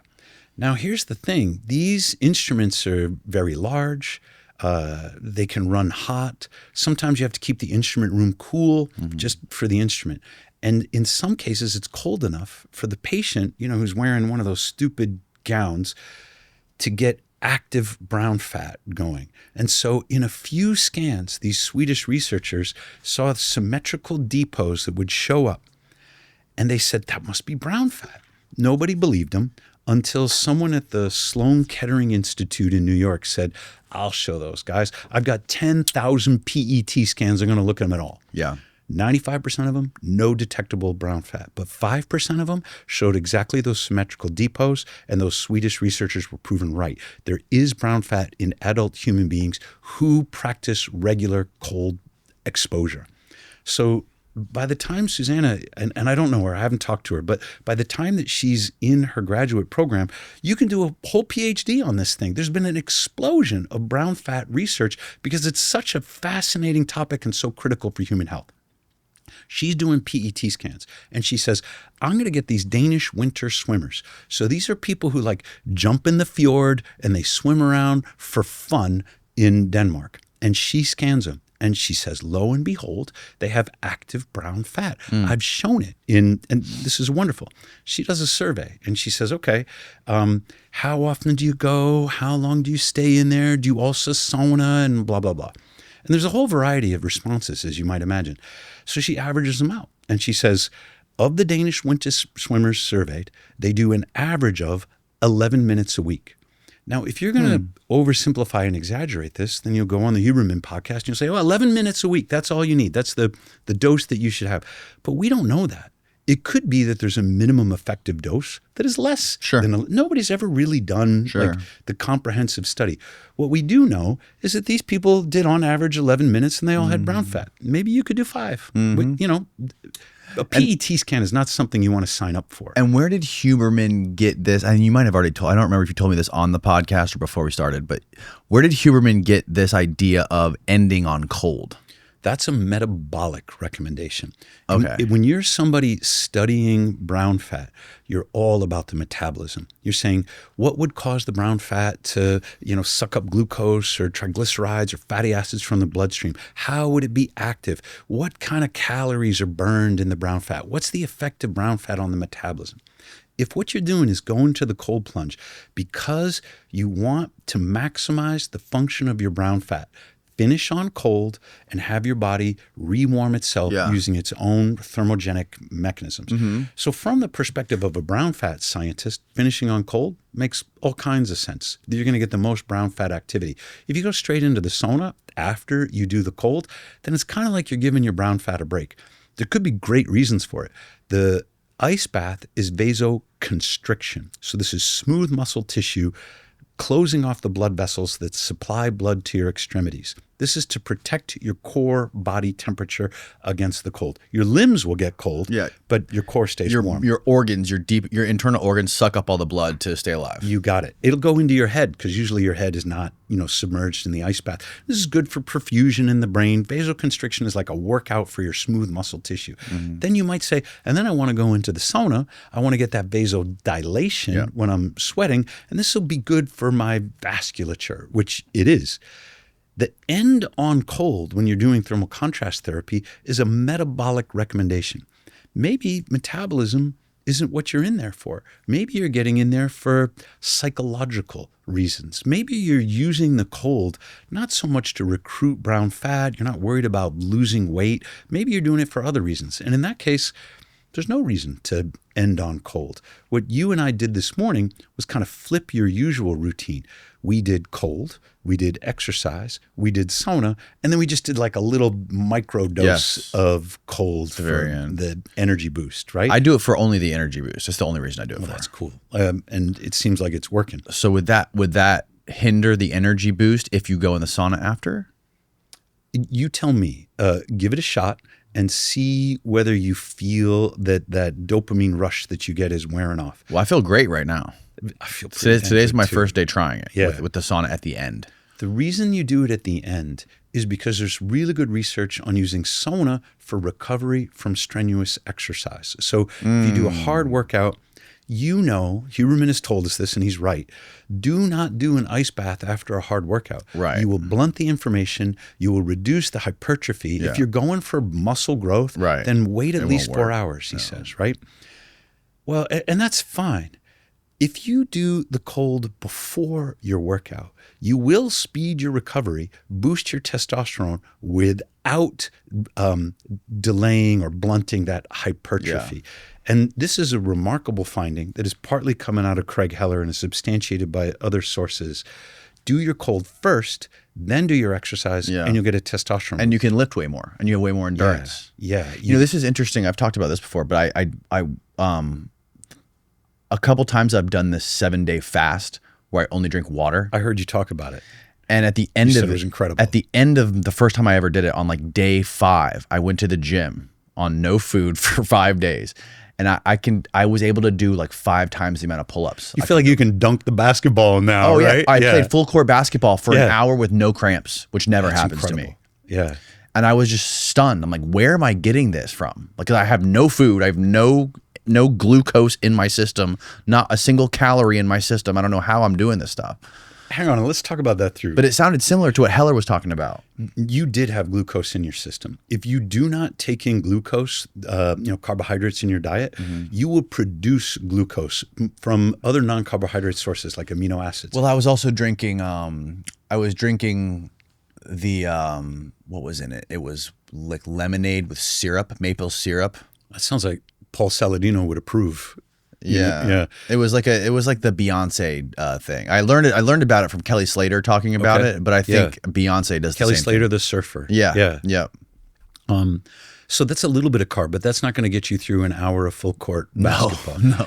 Gluconeogenesis will do that. So you take amino acids and other non-carbohydrate sources, and your body knows to maintain a healthy glucose level by synthesizing its own glucose.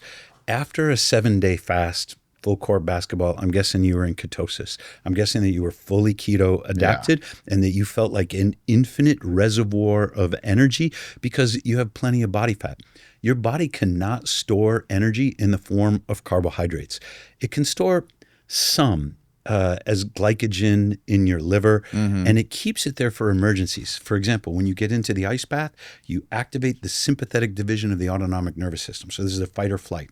Your liver will release glycogen stores into your bloodstream. We have this continuous glucose monitoring data that will show a brief spike in blood sugar levels when a healthy person gets into the ice bath. Type 2 diabetic with elevated blood sugar, it doesn't happen because their blood sugar is already too high. Yeah. But when a healthy person gets in, boom, brief spike, they might go up to 140. And then that glucose is cleared from your bloodstream by mostly muscles, I would say, doing thermogenesis, but it could be by brown fat as well.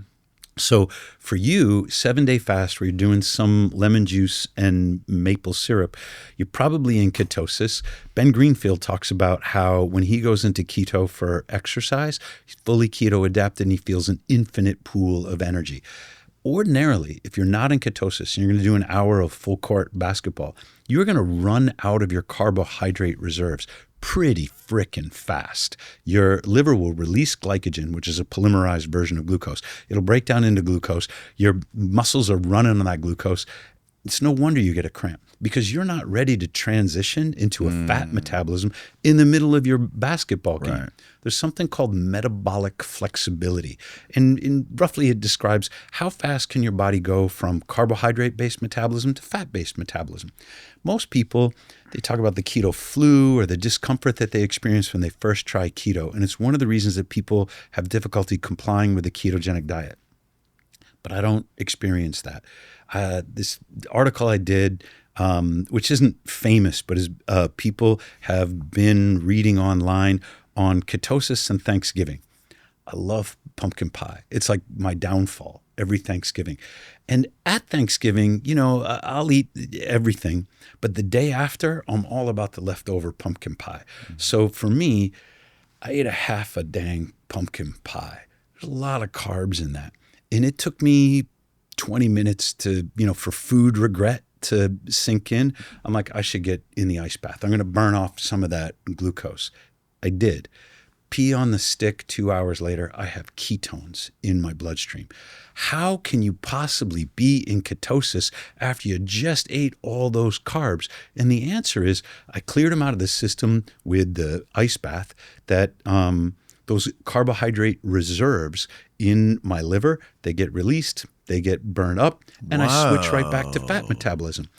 Metabolic flexibility is something that you can train your body to do so that it will go from carb to fat, back to carb, just in response to your diet. You don't need 3 days. So the cold burns off all the glycogen reserves. You got it. In type 2 diabetics, I've seen this in continuous glucose monitoring data. They'll go from, let's say, 220, which is an unhealthy, elevated blood glucose level. And they might go down to 120, 140. They will stay there for hours because the cold plunge will improve your insulin sensitivity.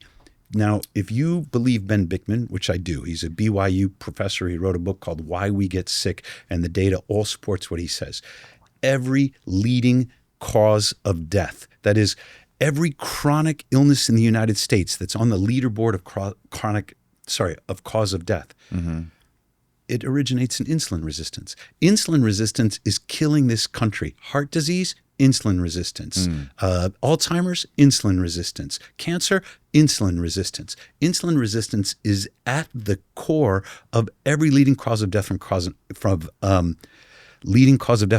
illness in the United States. Interesting. You fix your insulin resistance, you improve your longevity, you improve your energy, you improve your metabolism, you reduce the rates of all of these chronic illnesses. That's type 2 diabetes, that's stroke, all the cardiovascular complications. So why wouldn't you want that? Why wouldn't you want improved insulin resistance? How do you get it? You go keto every once in a while. That's good for your mitochondria. You do exercise, regular exercise, good for your mitochondria, improves your insulin sensitivity. But the best way to improve your insulin sensitivity is to get cold every once in a while, because that's the best way to stimulate mitobiogenesis, and exercise can't do it at the same rate. Interesting. So I was going to say that we did cold, which activates your brown fat, gets your mitochondria going up. We did some exercise, which rewarms the muscles, going to boost the testosterone. There's good science on using sauna to recover from a heavy workout. Sauna is good for the circulation. It opens up the blood vessels. It helps the muscles get the nutrients they need to build. There's really good research on doing exercise after cold, especially in men, to boost testosterone levels, to improve mitochondrial function, to boost luteinizing hormone. There is no clinical study on what we did this morning: cold, exercise, and then sauna. Nobody's ever done the triple stack in that order. Well, and then what about ending it on cold, like a dip in the cold after? You wouldn't want to do that after like a super heavy lift, right? I think if you're going real quick, I think if you're going like a little splash, I don't think it's going to be a big deal. I don't think you're going to blunt your hypertrophy if you're doing 15 seconds at 38 degrees or something. But I don't have any clinical data to back that up. Do you ever get headaches when you dip your head under at like 33 degrees? People report to me that That's happened to me once. Yeah, I had a headache for like a week. So there's two things about headaches in the cold. Headaches can be associated with metabolic dysfunction. So somebody getting migraines might start a cold plunge practice, improve perfusion in the brain, improve their metabolism, and find that it helps their headaches. But somebody else getting into the cold might force blood up into the brain, increase the pressure up there, and make their headaches worse. There's a trend of people just dipping their face in the water because somebody says, oh, you get all the benefits of cold plunge, and that's a bunch of nonsense. You will get the dive reflex, which is one of the benefits of cold plunge. Yeah. But you also might get the headache. I don't recommend ice baths for headaches. I have a different recommendation for that. I brought it down. I'm glad you asked, because I want to show you what's called the migraine lamp. Migraine? It's green light therapy for headaches. So I'm going to shine this on my eyes, because you use it like this. If you're in a therapeutic setting, you would set it on like a little cell phone stand. You'd put it in front of you. You'd close your eyes, and you would let the green light come through your closed eyelids. Nobody knows why this works, but it works. I was on Mark Bell's podcast, and his producer, Andrew, he's had migraines ever since he was a kid. And so he asked me about it.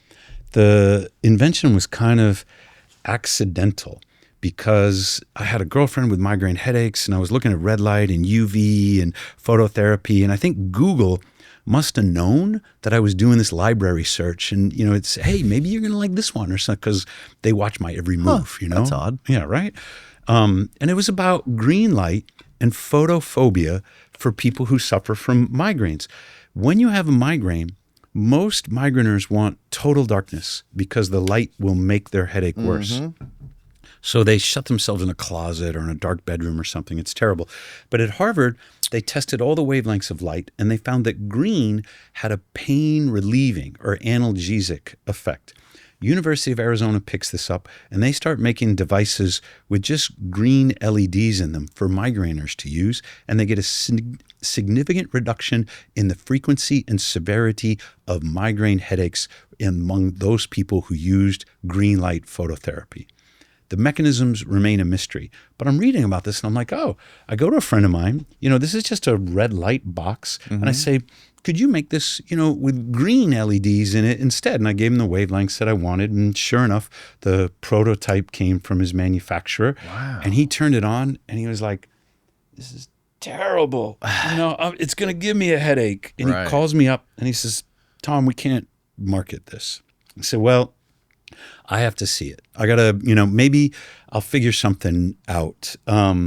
I drive out there with this woman that I'm dating at the time. She gets headaches all the time. And I'm turning this on and I'm agreeing with my buddy. And I'm like, it's awful. She says, let me see that. And she takes it out of my hand. Mm-hmm. She puts it right up against her face. She closes her eyes and she says, this feels really good. So I'm like, I think we just invented the world's most powerful green phototherapy device for pain relief. Do you have any speculation to why it could help headaches? I do. Can I see it? I'm going to get there. Yeah. I sent one to Andrew from Mark Bell's podcast just to try it out. He said it works great. Reduces his need for medication. He tried it with his wife, and his wife is not the same kind of chronic migrainer that he is. Sorry, I hit the wrong button on you. How do I turn it on? There's a power button, and then there's controls for all the different wavelengths that go with it, and a timer. And I might have Did we break it? Yeah, probably. Oh, there we go. I put it on I put it on the 0 dimness setting. Okay. So now you're back up to max. Wow. Yeah. Andrew says it's fantastic. Other people tell me the same thing. Is it okay to look at it or no? There's no harms that I've noticed from looking at it. But the way that it has worked best is through closed eyelids. You can just charge it with like a normal iPhone charger. USB charger. Yep. Wow. So I have a clinician in Utah uses this with his patients. He sends me case studies, post-concussion headaches, sinus headaches, stress headaches, migraine headaches, all of these relieved by green phototherapy.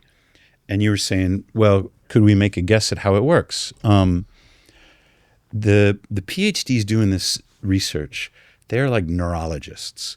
I'm an engineer. I make machines. Mm-hmm. I don't understand how the optic nerve or the brain works, but I understand how forest bathing works. In Japan, they have forest bathing. Okay. So it's an expression that it translates this Japanese word that I forget what it is, but the English interpretation of this Japanese practice is you go into the forest maybe 4 or 5 hours a week and you bathe in the forest. Metaphorically, you don't get wet, but you're allowing the air and the light environment of the forest to be your environment. Taking in the forest atmosphere forest bathing describes the mindful practice of immersing one's senses in a natural environment. That makes so much sense. Shinrin Yoku, I guess, is the term that Google is telling us. Now, you probably get the point. Yeah, you go out in nature, you're going to feel better. Right. Everyone's had this experience. Yeah. Clinical trials show that you don't just feel better, you heal faster, your mood improves, your health improves in every dimension when you go out into the forest. Not only that, but if you just paint a mural of a forest on the wall of a dentist office, the patients will report lower pain readings. Really? Exactly. If you give a hospital patient a window, and outside their window is like a cityscape, and it's a little bit of benefit. But if you have trees outside their window, it will reduce their hospital stays because they will heal faster. So there's something about the green. Well, in the forest, there's all kinds of clean air and wonderful things, but the light environment is unique. Every shady forest throughout the world, and people have brought spectrophotometers and measured this, dominated by 2 wavelengths of light. Green, that makes sense. The leaves are all green. And near infrared. And that part doesn't really make a lot of sense. But it turns out that the trees are emitting 2 wavelengths of light that they can't really use. Right. Green and near infrared. One of them is visible to us and one of them is invisible. Now, if you live in Phoenix, Arizona, like I do, you don't get green. There's no green. A palm tree is not a shady forest. So you are removed from that forest bathing environment. You got to drive 2 hours up to Payson or Flagstaff or something like that if you want to find the forest in Arizona. It's beautiful up there, but I don't have all day for this.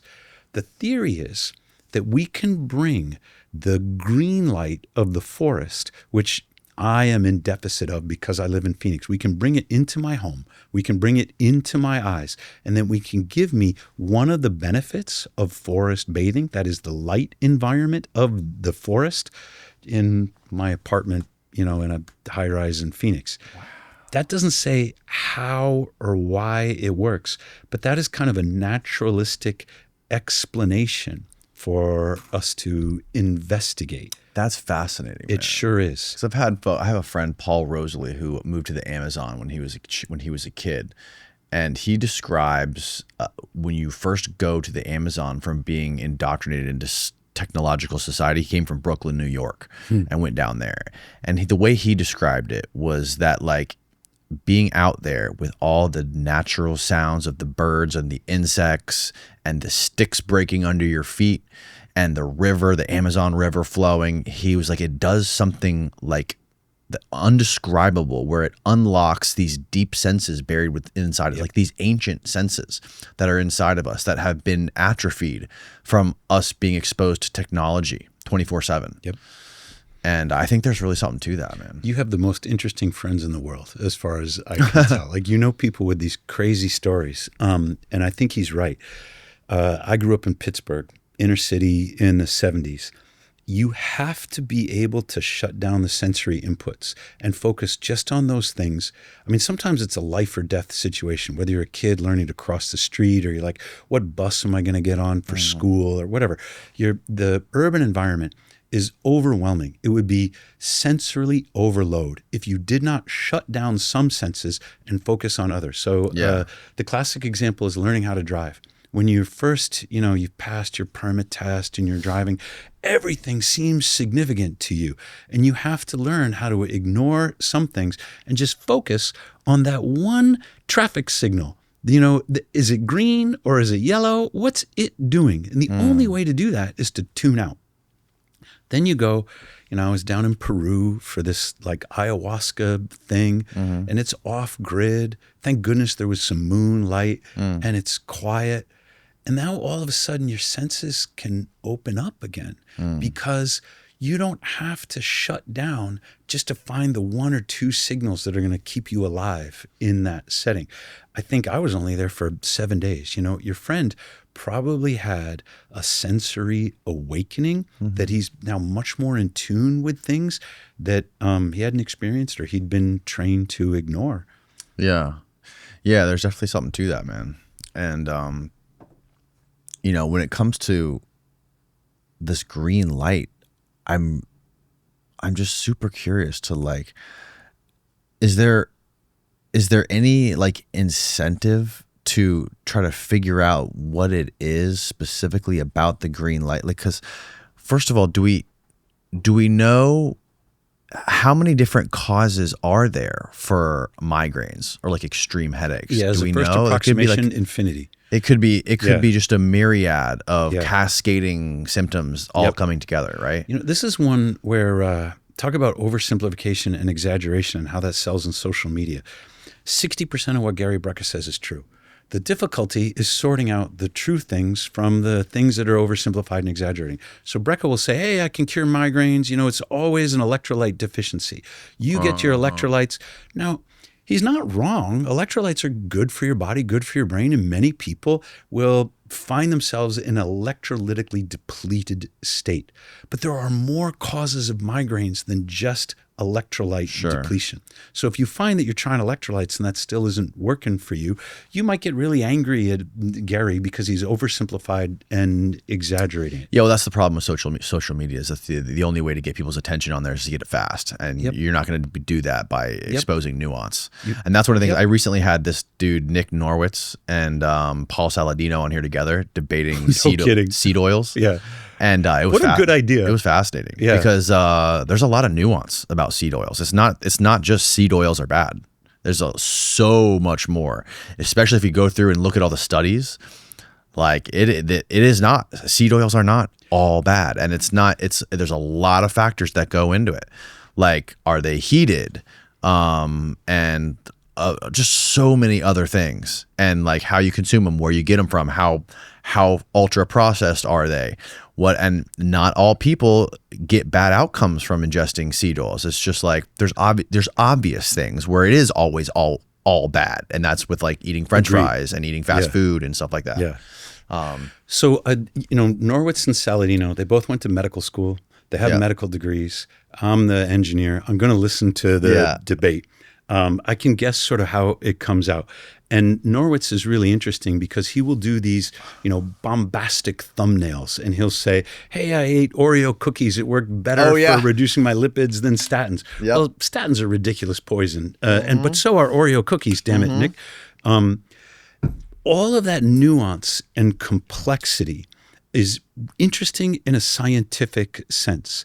And if you're eating like canola oil, hydrogenated, detoxified, aged French fry, or would you just cut that stuff out? Like, there are some things that because our standard American diet is so bad, so terrible, that you can do immediately without trying to understand the difference between sunflower oil and peanut oil or some nonsense like this. It is true that we need a certain minimum level of omega-6 fatty acids, right? Yeah. We need some of that linoleic acid, a little bit. Yes. But in the United States, we are so overdosing Right. on the omega-6 that we can go on social media and we can say, cut the seed oils out of your diet. And for 99% of people eating in the United States, it's really good advice. Now, Saladino and Norwitz are operating at a much more complicated level where they're like trying to understand the science and super optimize. I'm just getting the seed oils out. Yeah. I'm not super fanatic about it. You will burn, that is, you will metabolize some of that linoleic acid. And so in the sense that those fats can be metabolic fuel, they're not all that damaging. But you also build your cell membranes out. Your cell membranes are made of phospholipids. So you're going to grab the fats out of your diet, and your body will incorporate them as material, not just for energy. When you build the cell and the mitochondrial membranes out of these phospholipids, they have to choose what are the fats available from your diet. And they're expecting a certain mix of omega-3, omega-6, a certain mix of animal fats and some fats from plants. And for most people, that mix is way out of whack. Yeah. You might think, oh, nuts are good for you. But no, nuts are not going to help your omega-6, omega-3 balance if you don't have enough omega-3s. So your body grabs what's available, incorporates it into your cell membranes. And the structure of an omega-3 and omega-6 free fatty acid, they're different. And that means your phospholipids are different.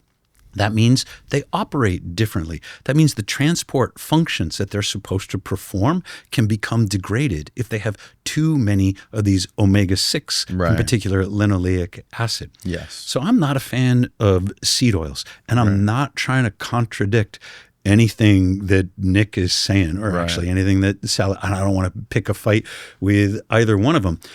I just don't want to eat the seed oils. Right. It will take 3 years for your body to exchange the fats that are built into your phospholipids and restore the proper membrane function that you are meant to have if you rebalance that omega-3 to omega-6 free fatty acid ratio. It's just silly to me, like how we look for the number one thing is that companies want to do, or the government wants to do, to try to signal to the public that we're trying to make America healthy again, is cook our French fries at fast food restaurants in tallow and put real sugar back in Coke.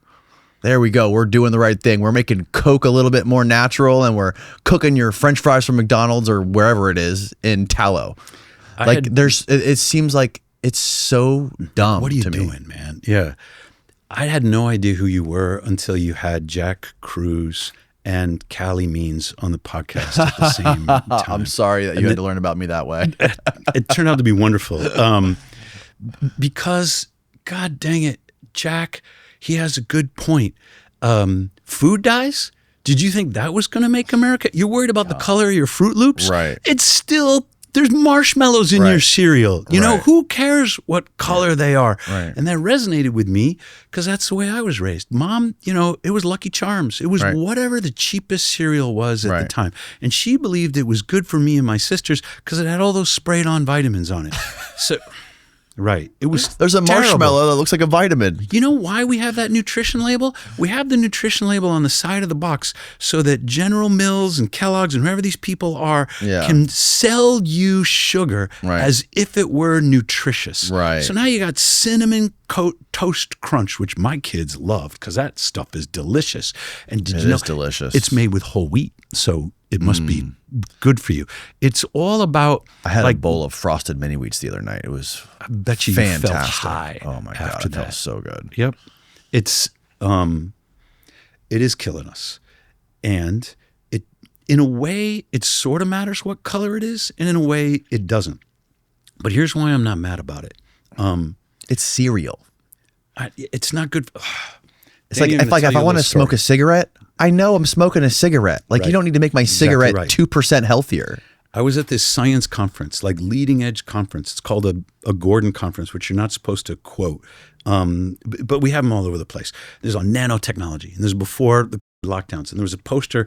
He was an advisee of one of my colleagues at Arizona State because, you know, I teach engineering at Arizona State. And I'm all about the environment, health, and all that kind of stuff. And here's the poster that shows the powdered sugar on the donut has nanostructured titanium dioxide in it. Danny, did you know that? And the hidden toxicity of the nanostructured, and I go, it's a powdered sugar donut. Did you think it was going to be healthy? Like none of my colleagues wanted to hear it because there was good funding available for nanostructured science. Wow. Yes, we should get those artificial food dyes out of the kids' cereal, and we should get the kids' cereal out of the kids. Like, but here's why I'm not so mad about it. A lot of people have been on social media and they've been sort of apologizing for the pace of change in HHS. They've been saying, we know that we want to prohibit all the mRNA vaccines. We want to get that off the childhood schedule. And they're really adamant about, and Cruz is right. You know, if you're injecting 25,000 kids a day with poison, then what are you worried about food dyes and high fructose corn syrup for? Right. But those are political decisions. You get to do some things, and you get to move, I hope, the people who are sort of undecided in the middle of this political spectrum more to your side by, I'm hoping, let's take some little wins. Of course we should get the artificial food dyes out. Of course we should reduce the amount of high fructose corn syrup in the whole American diet. Of course we should revise the food pyramid. These things are all still wins. The question is whether you believe the people who think that this is a savvy and politically practical approach that will lead to bigger victories, or whether this is all just a sham, like a smoke screen for a propaganda campaign that will leave the core of the pharmaceutical business intact. I'm voting this way. When you get the food dyes out, then the politicians say, well, how do people respond to that? When you say, well, Coke is going to switch to sugar, and you say, well, how does Pepsi respond? Every single one of these little ridiculous things is, I'm hoping, a political trial balloon. When Pepsi sees that Coke has Trump tweeting about their product because they said, I'm going to go sugar instead of fructose, Pepsi's like, hey, wait about us. You know, we do a lot of corn syrup too. We want to change too. When some senator sees that people don't want food dyes in their children's cereal, when someone else sees that people are responding politically in support of these tiny little victories, they're like, oh, yes, maybe those people have more credibility. I'm thinking every single one of these is a trial balloon for the politicians who run their positions on the basis of the polls rather than on the basis of science and nutrition and health. If we have moved the polls for those politicians to the point where we can say, maybe we shouldn't be funding mRNA vaccine research. Maybe we shouldn't have any of those. And Jay Bhattacharya went online and he said, mRNA vaccines are politically inviable. We cannot devote NIH funds to them anymore because nobody believes in them. He didn't say scientifically won't work. I'm kind of a Bob Malone guy. I'm like, stop messing around with our messenger RNA. Yeah. But Bhattacharya said politically, there's no point to funding this science. If you're going to win a political game, then the scientific data is irrelevant. Then the truths that you and Jack are pointing out that I'm agreeing with aren't the way to win the game. Because here's what I've learned about teaching. You have to start where people are familiar. You have to start with things that they know. You have to start them going, oh yeah, that makes sense. Jack wants to fix a clock with a hammer. Exactly. And you can't do that. You that's not the way it works. Because you make people feel stupid for changing their mind. If you want them to change your mind, you have to do it in a way that they feel smarter for having done it. Yeah, and it's ironic considering the fact that he's actually a brain surgeon. But but he, him and Mary, they're very patient focused. Their history is actually working on people and saving people's lives with their bare hands. Yep. At least Jack, for sure. So I can understand the sentiment there, and I can understand his attitude for sure. I can sympathize with that. But my whole perspective on the RFK thing and even Cali Means for that matter, which I agreed with him on, was that he can't just go in there and get confirmed by the Congress and the Senate by saying, I'm going to wipe out these vaccines and completely wipe them off and make it so nobody can get them. I'm going to completely ban them. Yep. Because you're not going to get through. These pharmaceutical companies, they have a higher GDP than most countries. Right. And they're so powerful. That would be the equivalent of me saying, I'm going to go on my podcast and I am going to talk out and expose all the evils of these mRNAs and talk about how all these pharmaceutical companies are evil. And guess what's going to happen? My channel is going to get deleted off YouTube. Right. And then what? Then I can do nothing. Right. I'm back to square one. So that's not the way you're going to get it done in Washington either. You have to be able to get your foot in the door and then try to slowly and incrementally make change that's going to last. And then now it seems like that's what he's doing with this recent hearing that just happened. And now what he's actually saying, it seems like he's actually taking a hard turn now. Yep. There's Kennedy's such an interesting guy. I don't know him. I've never talked to him, never met him.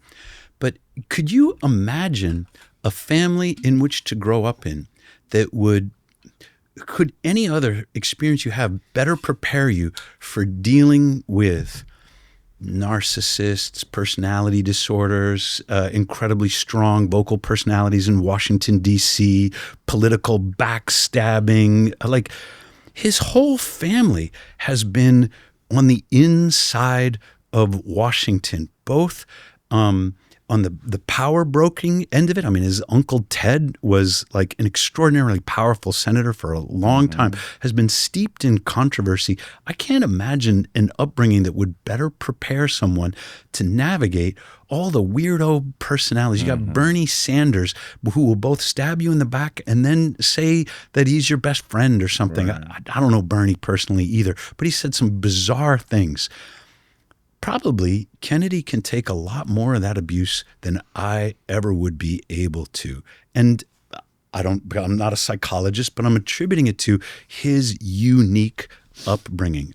There's nobody else that I would rather have in his position at the HHS than Kennedy. He strikes me as courageous and honest and not so ideologically minded that he is unwilling to make practical compromises with the world to get what he really wants. Did you see that video that Trump posted on his thing the other day about thimerosal?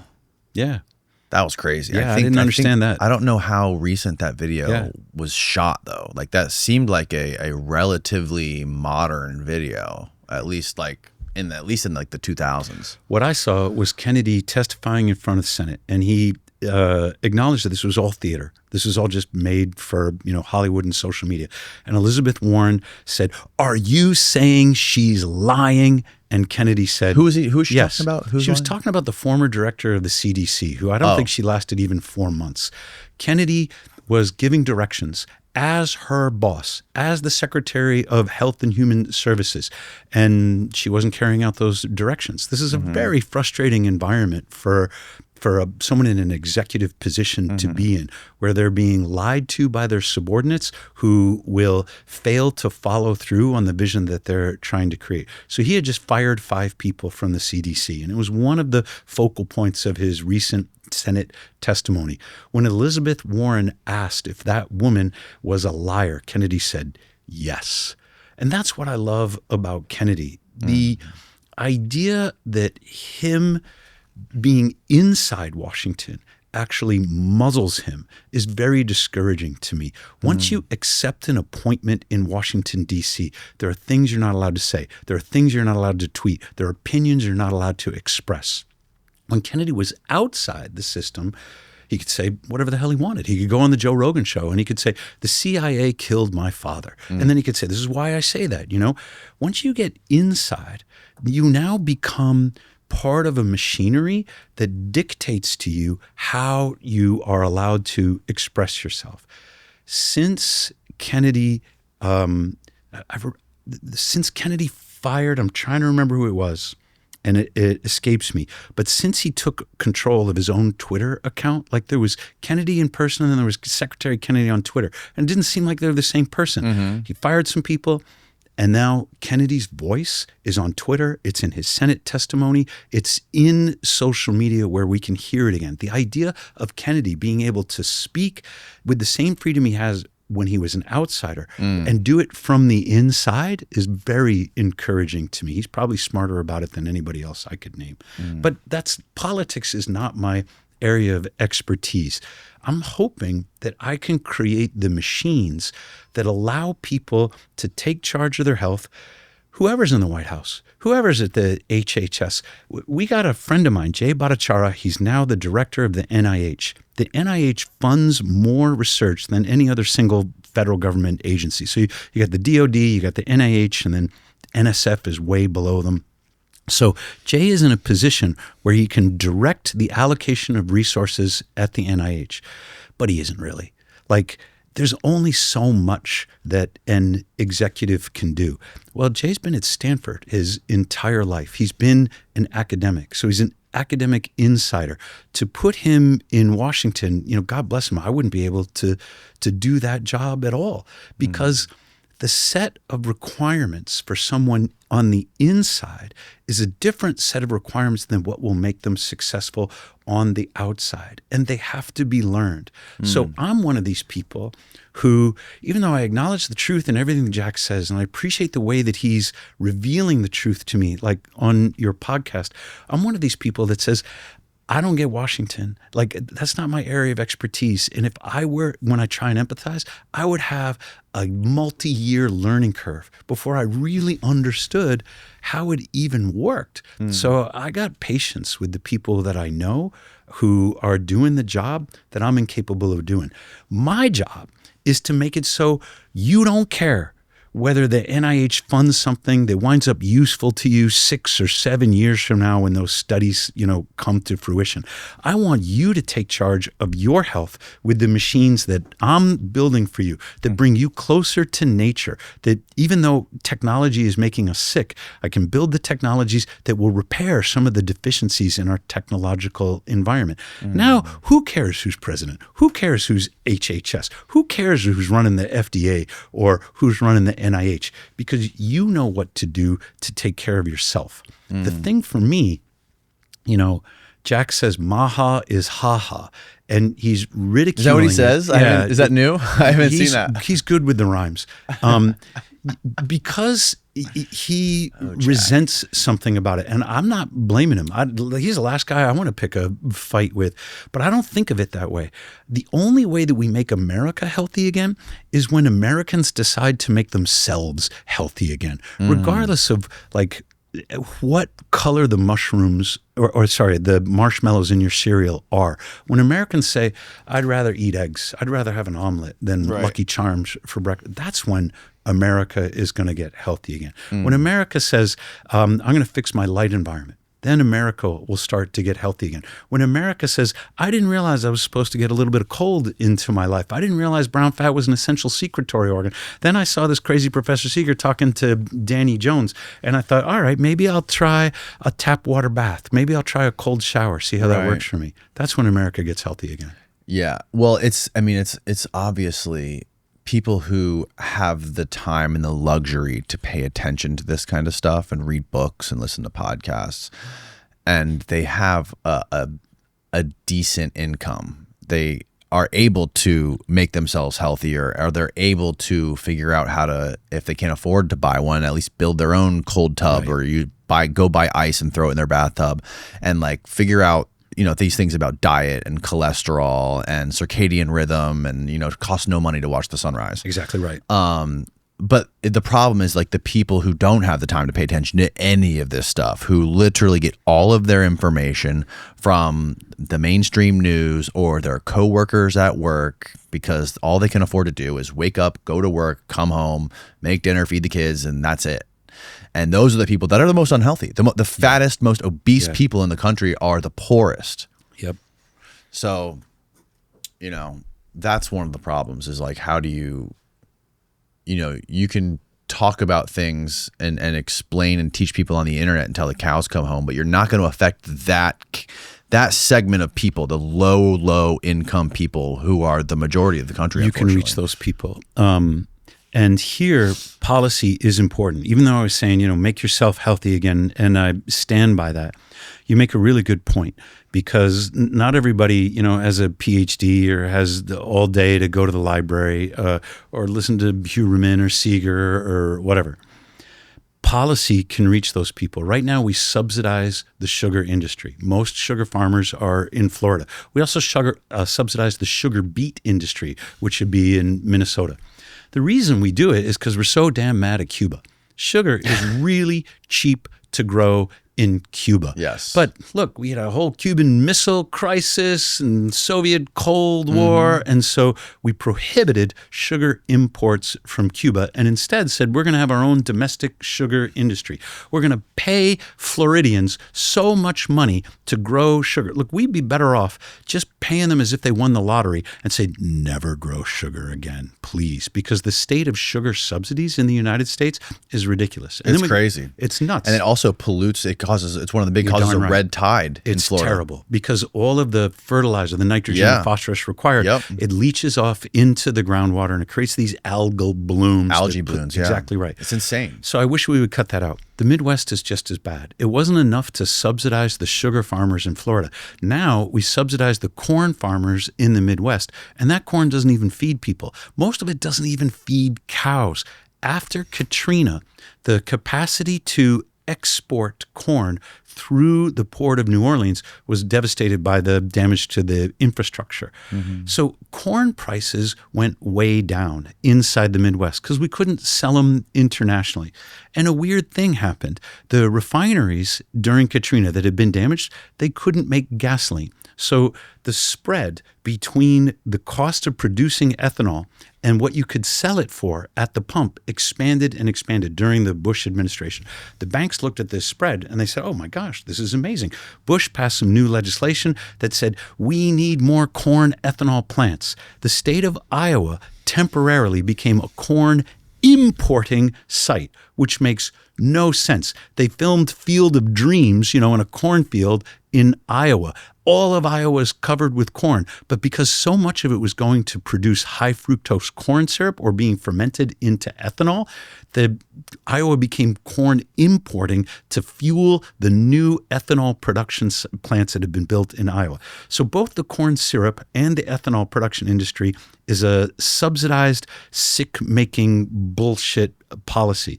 We could reach the poorer people if we stop subsidizing sugar, corn syrup, and other highly processed foods. Yeah.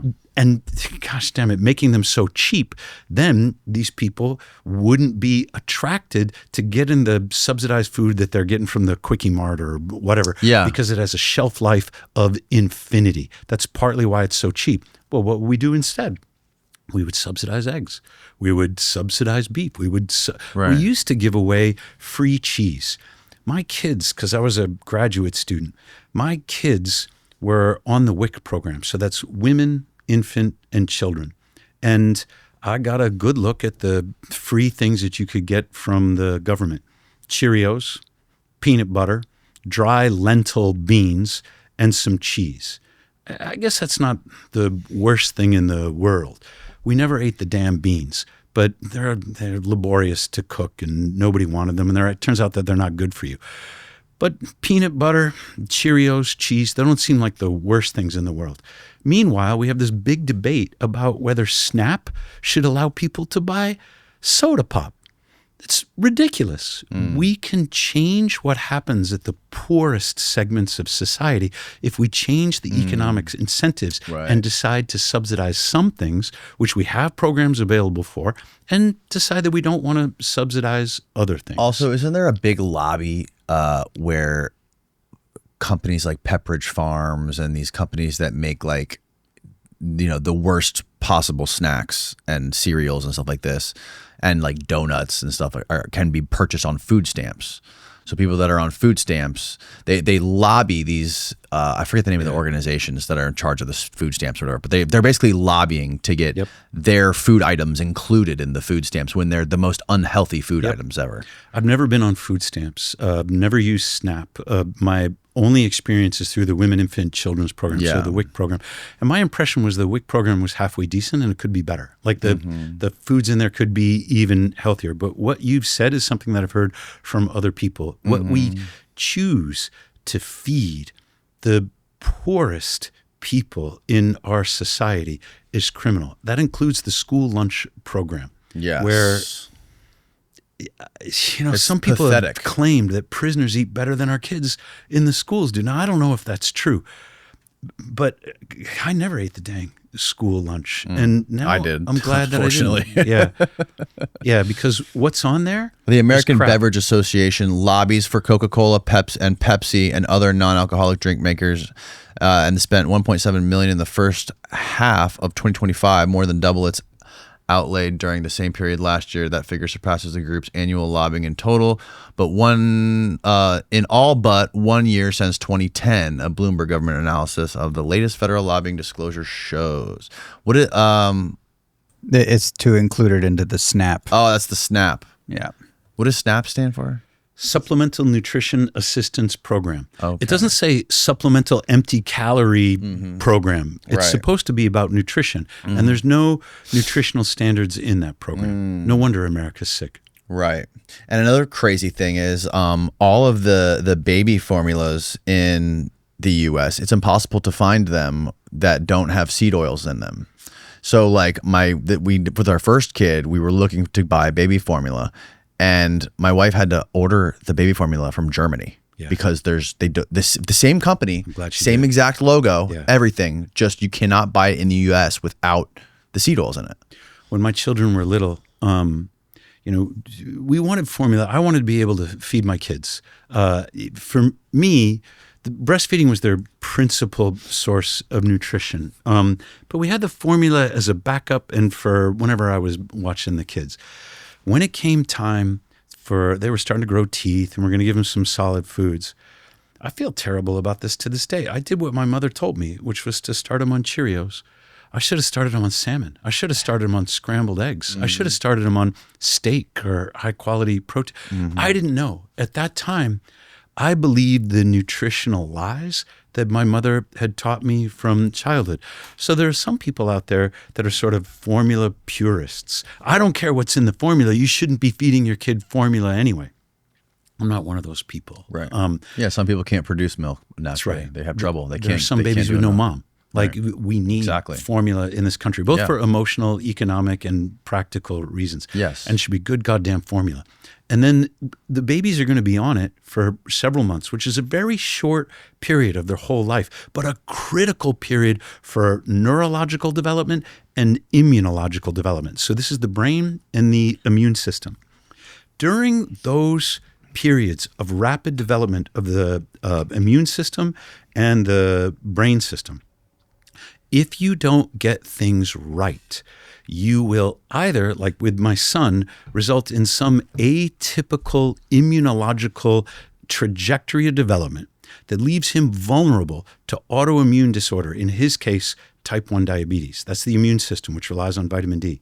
Or in the neurological system, you will orient that child's development in some atypical function that lives them vulnerable to autism. Now, this is something that Kennedy and Bhattacharya have been talking about. It's September. We're supposed to get Kennedy's announcement about the causes of autism.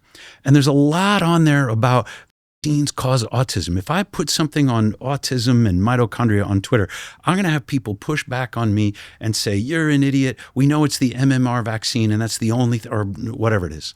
I'm not a vaccine advocate. I'm not a aluminum or mercury advocate. These things are toxic. They're neurotoxins. Yes. They would certainly result in neurological damage, especially to a child that's on the edge. But they are not the origin of autism. It is that late stage pregnancy and the first several months to 2 years of life in which the brain and the nervous system is developing more rapidly than at any other stage, in which the metabolic state of the mother and the child is critically important. Metabolism, it has two components. There's what's happening in the gut. The gut produces everything that goes into the bloodstream that feeds the mitochondria. That includes glucose, it includes free fatty acids. So the mitochondria are downstream of the gut. And if the mitochondria aren't in a healthy state, because it is the mitochondria that guide the development of the brain, impaired mitochondrial function will lead to atypical neurological development. Just like my son was vulnerable to the onset of type 1 diabetes because he didn't get enough vitamin D. If the mitochondria of the mother or the child are impaired during those critical stages of development, they become vulnerable to neurological regression. So this is the child speaking words, making good eye contact, they're social, but then they experience a fever. The fever causes inflammation in the brain, and this tips them into neurological regression. In other words, they have a fragile neurological system because their mitochondria were impaired during its development. Even if you fix the mitochondria later in life, the development of the brain can still be vulnerable to the onset of autism. You give a vaccine. Now, the vaccine increases the toxic load on the mitochondria. It's absolutely true. Get the aluminum, for example, the hell out of the vaccines. Right. Well, they say that it can't, with the thimerosal, the vaccine can't even be stored without the thimerosal, right? Like Oops. Yeah. Oh, well, right. Maybe we'll come up with some other way for the children to get chicken pox. Right. Like it makes me a little angry. Yeah. But I'm not making a vaccine specialist argument. What I'm saying is that children will often have fevers in response to a vaccine. This is a normal sort of vaccine response. It's not even counted as vaccine injury. Right. It's an immunological activation that creates a fever in the child. That fever is associated with swelling in the brain. That fever can be the onset of neurological regression. Now, the experience of the parent is, I had a perfectly healthy child. I went in for one of those bogus well child visits. They loaded up my kid with vaccines. 24 hours later, he's banging his head, he's spinning, and he can't speak. Yeah. How you cannot tell that parent anything but the vaccine caused the child's autism. That is their experience, and I'm not contradicting it, but their child was made vulnerable to that vaccine injury by impaired mitochondrial function earlier in the child's life.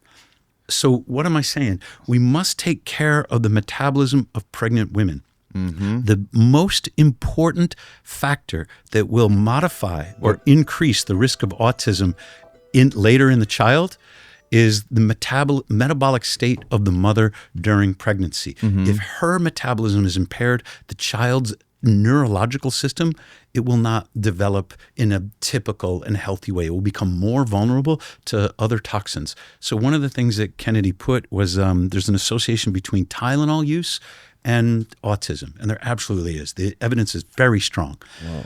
There's also an association between ibuprofen and autism. What do you give a child when they have a fever in response to a vaccine injury or anything else? You give them Tylenol. It's not the Tylenol, and Tylenol is not good for young kids. It's toxic to the liver. It's not good at all, and you should especially not give it to infants or young children. But the reason the parent is giving the Tylenol is because they have the Right. fever and the Right. brain inflammation. So we need to look deeper than just the superficial causes. Autism originates. Tylenol specifically, or is it any other medication similar to that? So the there's data that ibuprofen, I saw, Tylenol, Motrin. all of them are associated with an increased risk or frequency of autism diagnoses. Now, Tylenol popped up, and I forget, this is Dr. Walker's research, if I'm remembering the name correctly. Tylenol popped up as higher than ibuprofen, but both of them were associated with elevated risk. That's not a mechanism. And again, Tylenol has side effects that make it dangerous, especially for young children. But it's the reason that you're giving the Tylenol that you really have to look at for the origins of autism. It is in, and I have a good interview with Dr. Richard Fry on this, it is in mitochondrial dysfunction. The mitochondria are responsible for forming and pruning the neural connections in the brain. If the mitochondria are impaired, the brain doesn't go right. And so we'll see what Kennedy and Bhattacharya say later this month. I know they're aware of the mitochondrial theory of autism, and we'll see how much that plays in. What is one of the best things that a pregnant woman can do to heal her mitochondria, to boost her metabolism? Get in the cold plunge. There are a number of women who have written to me and practiced this, had excellent birth outcomes. There's good epidemiological data on cold exposure during pregnancy and improved birth outcomes. So it's a wonderful thing, especially late stage in pregnancy. If you can't exercise, you can't fix your diet, your sleep is disrupted by your pregnancy, you can at least get into the ice bath for 2 minutes. Inflammation will go down, mobility will go up, sleep quality will improve, and mitochondrial function will improve. Steve, can you pull up that post I just sent you? Did you get it? Can't wait. This is we have been looking for a new pediatrician for our kids because they're about to kick us out because we've been delaying the shots for years. Yeah. And now she's just basically saying that, we can't keep you here anymore. So I came across this post. Go click the right arrow. It says doctors earn, I don't know how true this is, but it says doctors earn $40,000 in bonuses from insurance companies for hitting these quotas. Blue Cross Blue Shield pays pediatricians for fully vaccinated babies under 2. So 100 kids fully vaccinated is $40K and 200 kids fully vaccinated is $80K. Keep going. What's the catch? If fewer than 63% of their patients are fully vaxxed, including the flu shot, they lose the entire bonus. That's why they kick you out. So your decision individually to say no thanks on the vax is not just $400. It could cost them the entire $40,000 to $80,000 bonus from the insurance company. Your children are in the denominator. So there's the number of kids who are vaccinated in the numerator, and the fraction is calculated over the total number of kids in the practice. Right. Your kids are in the denominator, and they're making the fraction lower. They got to get rid of your kids if they want the bonus. Yep. And that's why the doctors pressure, guilt, and shame parents. It's not just about health, it's about their money. Your governor, crazy. I like low key want to ask our pediatrician that our when we go in for our last visit after they kick us out, before they kick us out. Like, why low key? Is this true? Just ask her hey, straight look at up. this Instagram post I came across. Do you guys get any bonuses from your insurance companies? Yeah. My wife's like, you are not. Why? You are not going in there with me, and it's going to embarrass me in front of the pediatrician. Whenever this topic comes up at dinner, there's so many memes about this. Whenever a topic comes up at dinner and we're like with friends or whatever, and the topic comes up, she's like fucking kicking me under the table. Don't fucking say a word. Because people are very sensitive around these types of topics. Human beings, we're highly social creatures. Yeah. So embarrassment, humiliation, status. We can't help it. It activates parts of our brain that are involuntary. It takes a lot to override that. And you probably don't have to ask. You already know. Exactly. But part of you wants to know if your pediatrician has the guts to admit it. Exactly. Yep. That's exactly what it is. It's more important to ask the next one. Ask the next pediatrician. How important are those bonuses to you? Because for you to take, exactly right. It's sad. And, I would love to see something like that, like some sort of law get passed in Florida or any state where they're not allowed to do that. Like the insurance company should legally not be allowed to incentivize their doctors to inject these experimental drugs into children for thousands of dollars. That Danny, here's a big problem in the United States. This dates back to like 1922 or something. Don't quote me on the year, but it is when the Dodge brothers decided to sue Henry Ford. The Dodge brothers were invested in Henry Ford's automobile company. And I'm going to bring this back to pharmaceuticals, but bear with me. This case went all the way up to the Supreme Court because Henry Ford did not want to pay the Dodge brothers or any of his shareholders a dividend. He said, I'm going to take the money that we're making, I'm going to reinvest it in making the product better, the working conditions better, the vehicles safer, and the factory more productive. And the Dodge brothers said, screw you, we want a dividend. All the way up to the Supreme Court. And the Supreme Court says that whomever is running the publicly traded company has a legal obligation to maximize shareholder value. Right. This is not a moral principle anymore. This is a legal principle. So now you take the chief executives at Pfizer. What was the name of that case again? It was Dodge Brothers versus Ford. Dodge Brothers versus and Ford. You can look it up, a Supreme Court decision, maximize shareholder value, and you will get the right case, so you don't have to take my word for it.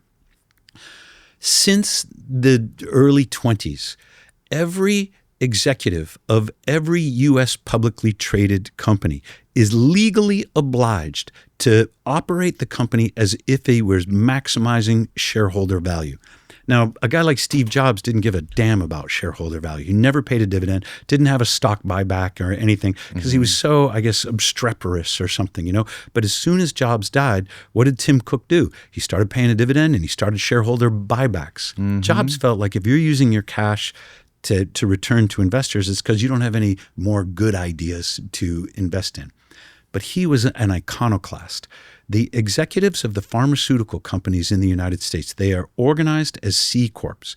They are legally obliged to maximize shareholder value. They are not legally obliged to maximize shareholder value unless you make some people sick. If it comes down to whether they would put patient welfare and well-being first or put shareholder value first. They have a legit argument to say, I am obliged by the Supreme Court of the United States to maximize shareholder value, even if it comes at the expense of patients. As long as it's been approved by the FDA and I'm within the regulatory requirements, I have no flexibility. That is a bullshit reason to poison people, make them sick, to create people who are lifetime dependent upon your project. I'm not defending it on a moral or ethical basis. What I'm saying is we have a systemic problem with for-profit healthcare in the United States, and we cannot rely upon the pharmaceutical companies to fix it. We can't shame the pharmaceutical companies into behaving better. What we need to do is, get them off the airwaves. They're the biggest advertisers, so of course they own the mainstream media channels. So shut that down. But we also need to move them to B corporations instead of C corporations. Yes. A B corporation is allowed to be for profit, but it's organized for public benefit. It's not a nonprofit. It's a for-profit corporation organized for public benefit. We must remove from them this crazy-ass constraint that says for-profit healthcare is more obliged to the shareholders than it is to the patient. So that's another policy change that we can make.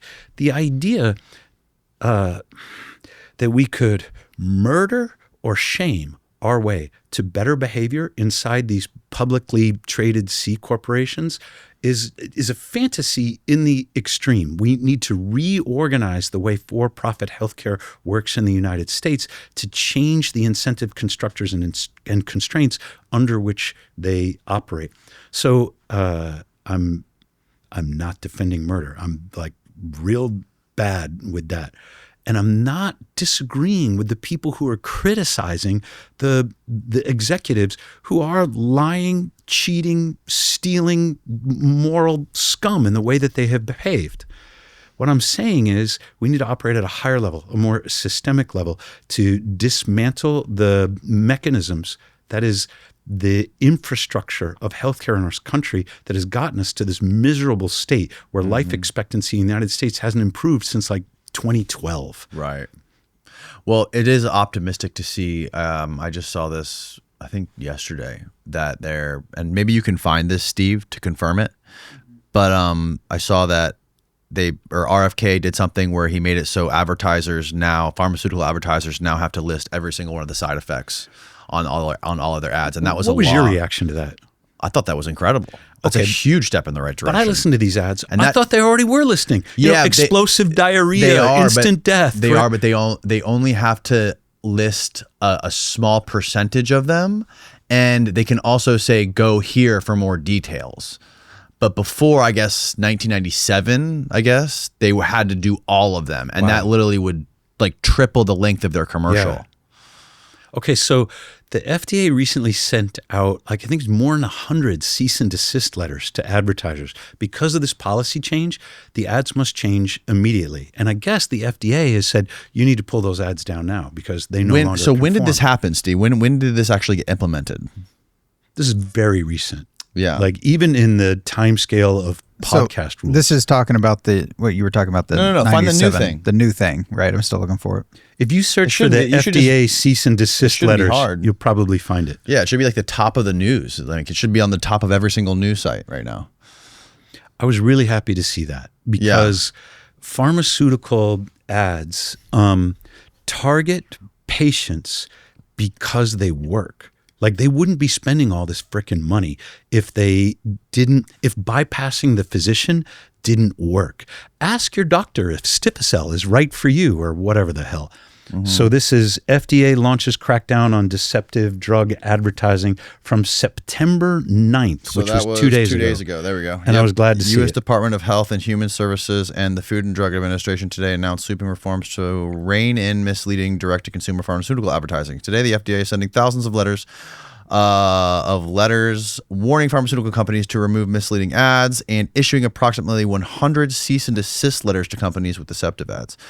In addition to enforcing existing law, the FDA is initiating rulemaking to close the adequate provision loophole. Oh, okay, that's what it was called, the adequate provision loophole created in 1997, which drug companies have used to conceal critical safety risks in broadcasting and digital ads, fueling inappropriate drug use and eroding public trust. So this is Marty Makary is running the FDA. I think he's called the commissioner of the FDA. Okay. Before he was appointed, he was a Johns Hopkins professor who was vocal anti-lockdown. He's like, these lockdowns aren't helping anybody. These policies are hurting people. Yeah. He wrote a book called Blind Spots. And in this book, he was cataloging important medical misconceptions, things that medical doctors believe that just weren't true and needed to change. One of those was hormone replacement therapy for menopausal women. Stands out in my mind because it's related to ice baths and cold plunge and sex hormone balancing. What he did not include in there was this relationship between testosterone and prostate. Doctors used to think that elevated testosterone would increase the risk of prostate cancer. Right. Absolutely false. Yep. Dr. Abraham Morgentaler, he's down here in Florida, and he has done exhaustive work revealing that misconception. So part of what fuels or perpetuates these misconceptions, and we have reams of data that you'd think would overturn it, but part of what fuels that is two things. One is advertising to the public, these drug ads that lie to the public about what the drugs do. And the other one is called continuing education credits. That is advertising essentially to doctors, to physicians, to people who have advanced degrees and are licensed to practice, calling it continuing education to try and bring them up to speed on the latest drugs or whatever it is.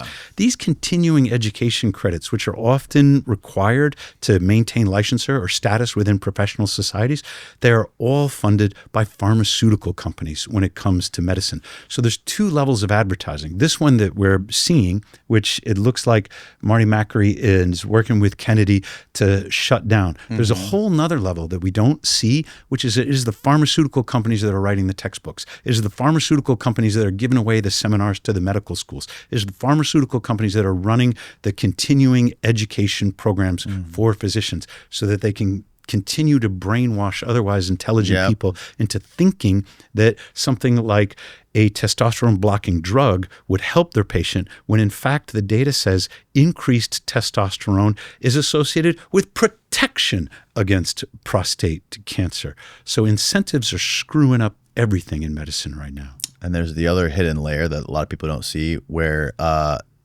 pharmaceutical companies are responsible for tons of content on the internet being buried and suppressed, which is another huge problem. Depending upon which data source you cite, iatrogenic injury. So these are medical errors, or these are injuries caused by medical treatment. Iatrogenic injury is either the third or the first leading cause of death in the United States. You don't see it on the leaderboard when they say, hey, these are the top 10, leading causes of death or something like that. They always delete medical errors or iatrogenic injury. But when you include it, it either shows up number 1 or number 3, depending upon which state or which data set you believe. What does iatrogenic mean? So it's one of those fancy words that I had to learn because we don't learn it. Is that a Greek word or something? We could look up the etymology of iatrogenic. Iatrogenic. Yeah, I can hardly pronounce it when I'm like recording for my audiobooks. It's very embarrassing. So we can just say medical injury, and that can result from surgical hospitals, errors, pharmaceutical interactions that people weren't aware of, accidental overdoses, prescribing the wrong drug to the wrong person, being unaware of medical allergies. It's from Greek. Physician. From the Greek word iatros. Producing. So iatrogenic physician means or healer. Produced by a physician. Wow. Yeah, we were just talking about this the other day, how it's like the number 2 cause of death in the U.S. Yep. You want to make America avoid healthy surgery again? at all costs. I wouldn't say that. Look, you're in a car crash. I want an ambulance. Oh, well, you have no choice. It's true. And they cannot deny you emergency care, regardless of your insurance status. Those people are going to get treated for their broken bones. They're going to get blood transfusions. They're going to get the emergency treatment that they need. And nothing in Marty's book is criticizing emergency medicine or this acute care. It is chronic illness that is the problem in our country. And so you say you need a new pediatrician. And I'm like, but do you? Do you really? Right. Now, mom is probably like, we have to have a pediatrician, just in case. Right. As a dad, I'm like, is anything broken? Yeah. Why do I got to take my healthy kid? Right. To the kid will let me know. Yeah, that's true. Right. That's a good point. Well, Thomas, thank you so much for doing this, man. It's been a pleasure. This has been amazing. I'm so glad you invited me. Tell me about the what's next? What's the future of Morozko Forge? Morozko right now, Forge, is an ice bath company. And that's wonderful. And the world needs more than ice baths. The knowledge crisis in this country is nobody knows who to believe. I mean, should you take advice from Peter Attia or Brian Johnson, or should you do everything Gary Brecka tells you to do? It's ridiculous. I'm taking my advice from Liver King. Exactly right. It's Saladino. Because Liver King and Saladino were in business. And after Liver King was caught doing steroids, as if there was any doubt, Saladino has to go on YouTube and say, I didn't know. I thought he was totally natural. I'm a medical doctor. But come on, the guy's a clown. And that's the way social media works, is you must be entertaining to have any kind of audience. So this leaves the viewers with a serious problem. Who do you watch? Yeah. Who do you listen to? What's the credibility of the information that you're getting? So people need more than just good information about ice baths. They need more. They need reliable health information and need technologies that are going to help them heal. So in ice baths, we kind of have that down. I wish Marty would issue a cease and desist letters to She looks like she's having fun. That's Shayla. Shayla is a bodybuilder. She has been using Morozko for like 3 or 4 years. This is another model that we hired. She's a mom. This is Alex Ballou. Alex Ballou is a celebrity chef. He won Hell's Kitchen. So I'm just taking you through the video on the Morozko screen. We also have our employees are in the ice bath all the time, and they're not gorgeous. And I don't have abs, so I don't go on the homepage. But we all do what we preach. The next thing for Morozko is a mineral bath. There are hot tubs all over this country, and they feel great, but they make you sick. There's 3 things wrong with them. For the most part, you can't put minerals in them. The ocean has minerals. Every natural hot spring in the world is coming out of some ancient volcano, and it's got plenty of minerals. It's part of the salubrious effect of the health of the hot spring is the minerals in the water. But your hot tub doesn't have minerals. It's got chlorinated, fluorinated tap water. So that's one. The other one is the oxidation reduction potential. So this is some sophisticated water chemistry, but for your hot tub to stay clean, you got to put a bunch of chlorine that gives it an oxidative potential to kill the microorganisms.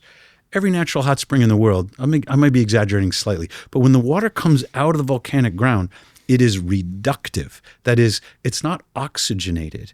It is got a negative ORP. That means instead of stealing electrons, it's ready to donate electrons. And it's typically the sulfur sulfate redox chemistry that controls the oxidation reduction potential, or ORP, of the water. So we want to make a chlorine-free hot tub. We're using ozone. But to get that reduction, that negative ORP, you can switch it to hydrogen. So you turn the ozone off, you turn the hydrogen on. 20 minutes later, the bath is full of hydrogen. There's Epsom salt, which is a sulfate salt, other minerals in there. So we solve the mineral problem. We solve the reduction problem. And then the third thing that's wrong with hot tubs is they're not grounded. You got your acrylic, your fiberglass tub. There's no grounding anywhere, which means you have no access to the electrons from the earth. But a Morozko, we call it the hydrogen mineral bath. I don't even know what to call it, Danny, but if you look for the Morozko mineral bath, you'll find it. It's hot, 104 degrees. It has hydrogen. It's grounded, and you can put all the sulfate minerals in it that you want. Is there a picture of it on there? You can find it online, Steve. You go to Morozko, you go to our shop page. Morozko hydrogen mineral bath. Something like that. I should probably know, my own product, but go all the way over to the right. You'll see a button called shop. You hit that, and then there it is. Morozko hydrogen mineral bath. Whoa. The first one ships next week.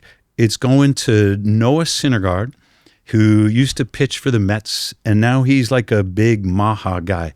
And so you can see it has this barrel stave look, and it looks like a boat in some ways, because you got the tub, and then you have a trunk, and you have a hood. And that's where the mechanical equipment is contained. See, I kind of wish I had a hot tub instead of a sauna, because then you don't cook your head. No, you don't. I'll tell you why, for two reasons. The first one is this thing is incredibly expensive. Like, it's in Noah's budget. He texted me and he's like, "Can't you make a hot tub?" And I said, "Well, it's been on our roadmap." Yeah, right. The retail price $50,000. Only let's see some more pics. People like Noah can do it right now. There's a video of me in the prototype. All right, so here's a customer and his wife. They came over, they got in the hot tub. You can see we have the green light in there for calming. And in that video, I start trying to explain things. But we will have better media next week because we're going to video record the crap out of our hot tub before we ship it to Noah. And why don't I want a hot tub versus a sauna, though? I mean, I think I do. I'm the worst salesman. Like, ever. I should be trying to talk you into this. I should say to my sales director, "Scott, we got a new lead." Yeah. But the sauna and the hot tub are different. When you get into the sauna, you get vasodilation. Yeah. The principal way that you cool your body is to sweat. And so your body will open up the blood vessels and bring the blood to the surface of your skin, where the evaporation of your sweat will cool the blood. That's vasodilation via sweating.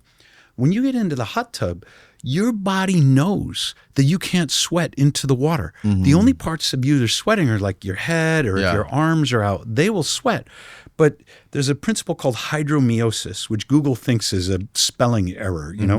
Everything that is saturated with water cannot sweat. So to defend your body from the heat in the hot tub, you will get vasoconstriction. Really? In the ice bath, vasoconstriction. In the hot tub, vasoconstriction. So I'll tell you why the hot tub is good. But for thermal contrast therapy, sauna, dry heat, wet, cold. Got it. And that will be the smooth muscle workout, maximize your cardiovascular benefits. Sounds great. Hot tubs, they're relaxing. They're good in some other ways. The whirlpool was invented by an Italian American. He was an immigrant named Jacuzzi. It's a very famous brand, right? Sounds familiar. Yeah. So he had a son with rheumatoid arthritis, and the kid was young. He was like 3 years old or something. I forget exactly, but he's preschool age. And he discovered that a hot bath with a whirlpool jet would give his son some relief from pain. So instead of driving 45 minutes into this hospital in Berkeley, California to get his son regular treatments, he invented the whirlpool jets so they could have hot water at home. Boom, the whole Jacuzzi brand is built upon what Jacuzzi invented to relieve his son's pain. It's a wonderful story. Well, the Jacuzzi was operating at a different time, in the 50s and the 60s. It wasn't seed oils, and it wasn't like chronic oxidative stress. Right. The ice bath does different things than the hot tub. The ice bath revs up your metabolism. The hot tub doesn't do that. People who do regular ice baths do not suffer from chronic oxidative stress. It relieves the pain of rheumatoid arthritis. Like Jacuzzi could have done the same thing, but refrigeration is a lot harder to invent than a whirlpool pump that you put into a regular tub. People now do not get the same benefits from the hot tub as Jacuzzi's kid used to because they suffer from different health states. Right. If you ice bath all the time, you don't suffer from those conditions. But not everybody's going to get into an ice bath. Like your wife, who hopefully your son is going to talk her into it, right? But a lot of women out there are like, you'll never catch me in one of those things. Those people can get many of the same benefits, that is relief from chronic oxidative stress, reduction of inflammation, in a hot tub, as long as the hot tub is grounded. The minerals are great. They feel good. They're good for muscle soreness, and has hydrogen. So I disagree with Gary Brecka on some things. I think he's exaggerating when he says, hydrogen therapy is the single most underrated biohack that anybody can do.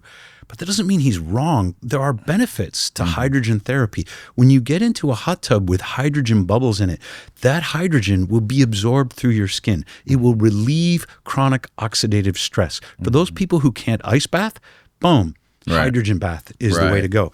And the best way to do that is in the heat. We might come out with a hydrogen oxygen for cold tub just because, if Brecka's going to keep talking about it, people are going to buy it. But I can't get behind like this super health benefit. Yeah. So we're going in, what's next for Morozko? We're going into hot tubs. We are going to do phototherapy. I was telling you about the green light. The green light, yeah. And Alexis has me convinced. Like, we have to fix light environments. The red light industry is really big. It's full of deceptive marketing practices. Lots of stuff there is overpriced, marked up from China. People don't really know what to buy. And I think the industry is just scratching the surface. I think it needs better science and better technology, and it needs to be combined with other wavelengths. We're going to get into that business this winter. What I want to be is a trustworthy provider of technology, of machines that will be what we call the next best thing to nature. I would rather that you get out into the woods or you get into the Gulf. I would rather you go surfing than, get into my ice bath. Your water's a little warm, but during the winter you can get some cold activation. Yep. The next best thing to being in nature is to be in a Morozko. So I want to create the technologies for people like me, who live in the urban environment, who are disconnected from nature, that help make up for that deficit. And I want people to think that they're trustworthy. They're backed by science. You can read every single one of my articles for free online. You don't have to buy the book because it shows up online first anyway. But the book is good for people who, like to write in it, like I do. So if you want the hard copy, you can get that from us too. Part of my role as a professor is to teach, is to spread reliable knowledge. And that's why everything we do is predicated in science and experience. I'm mortified by the idea that I might give somebody a finding or an experience that was harmful and incorrect. It's going to happen. I have a big mouth and I will make mistakes. And when that happens, you can point it out to me. I will fix it and I will get it right in the writings because there is an acute need for reliable, I want to say unbiased, but I don't know if you can ever pull all the bias out, reliable information that works about health. And I want Morozko to fill that need.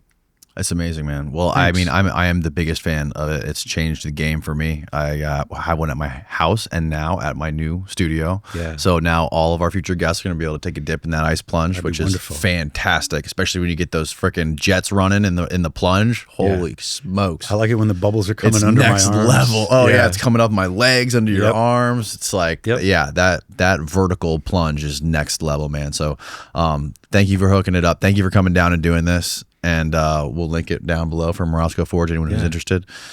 And thanks again, man. This was an honor. This was fun. Thank you, Danny. All right. Good night, everybody.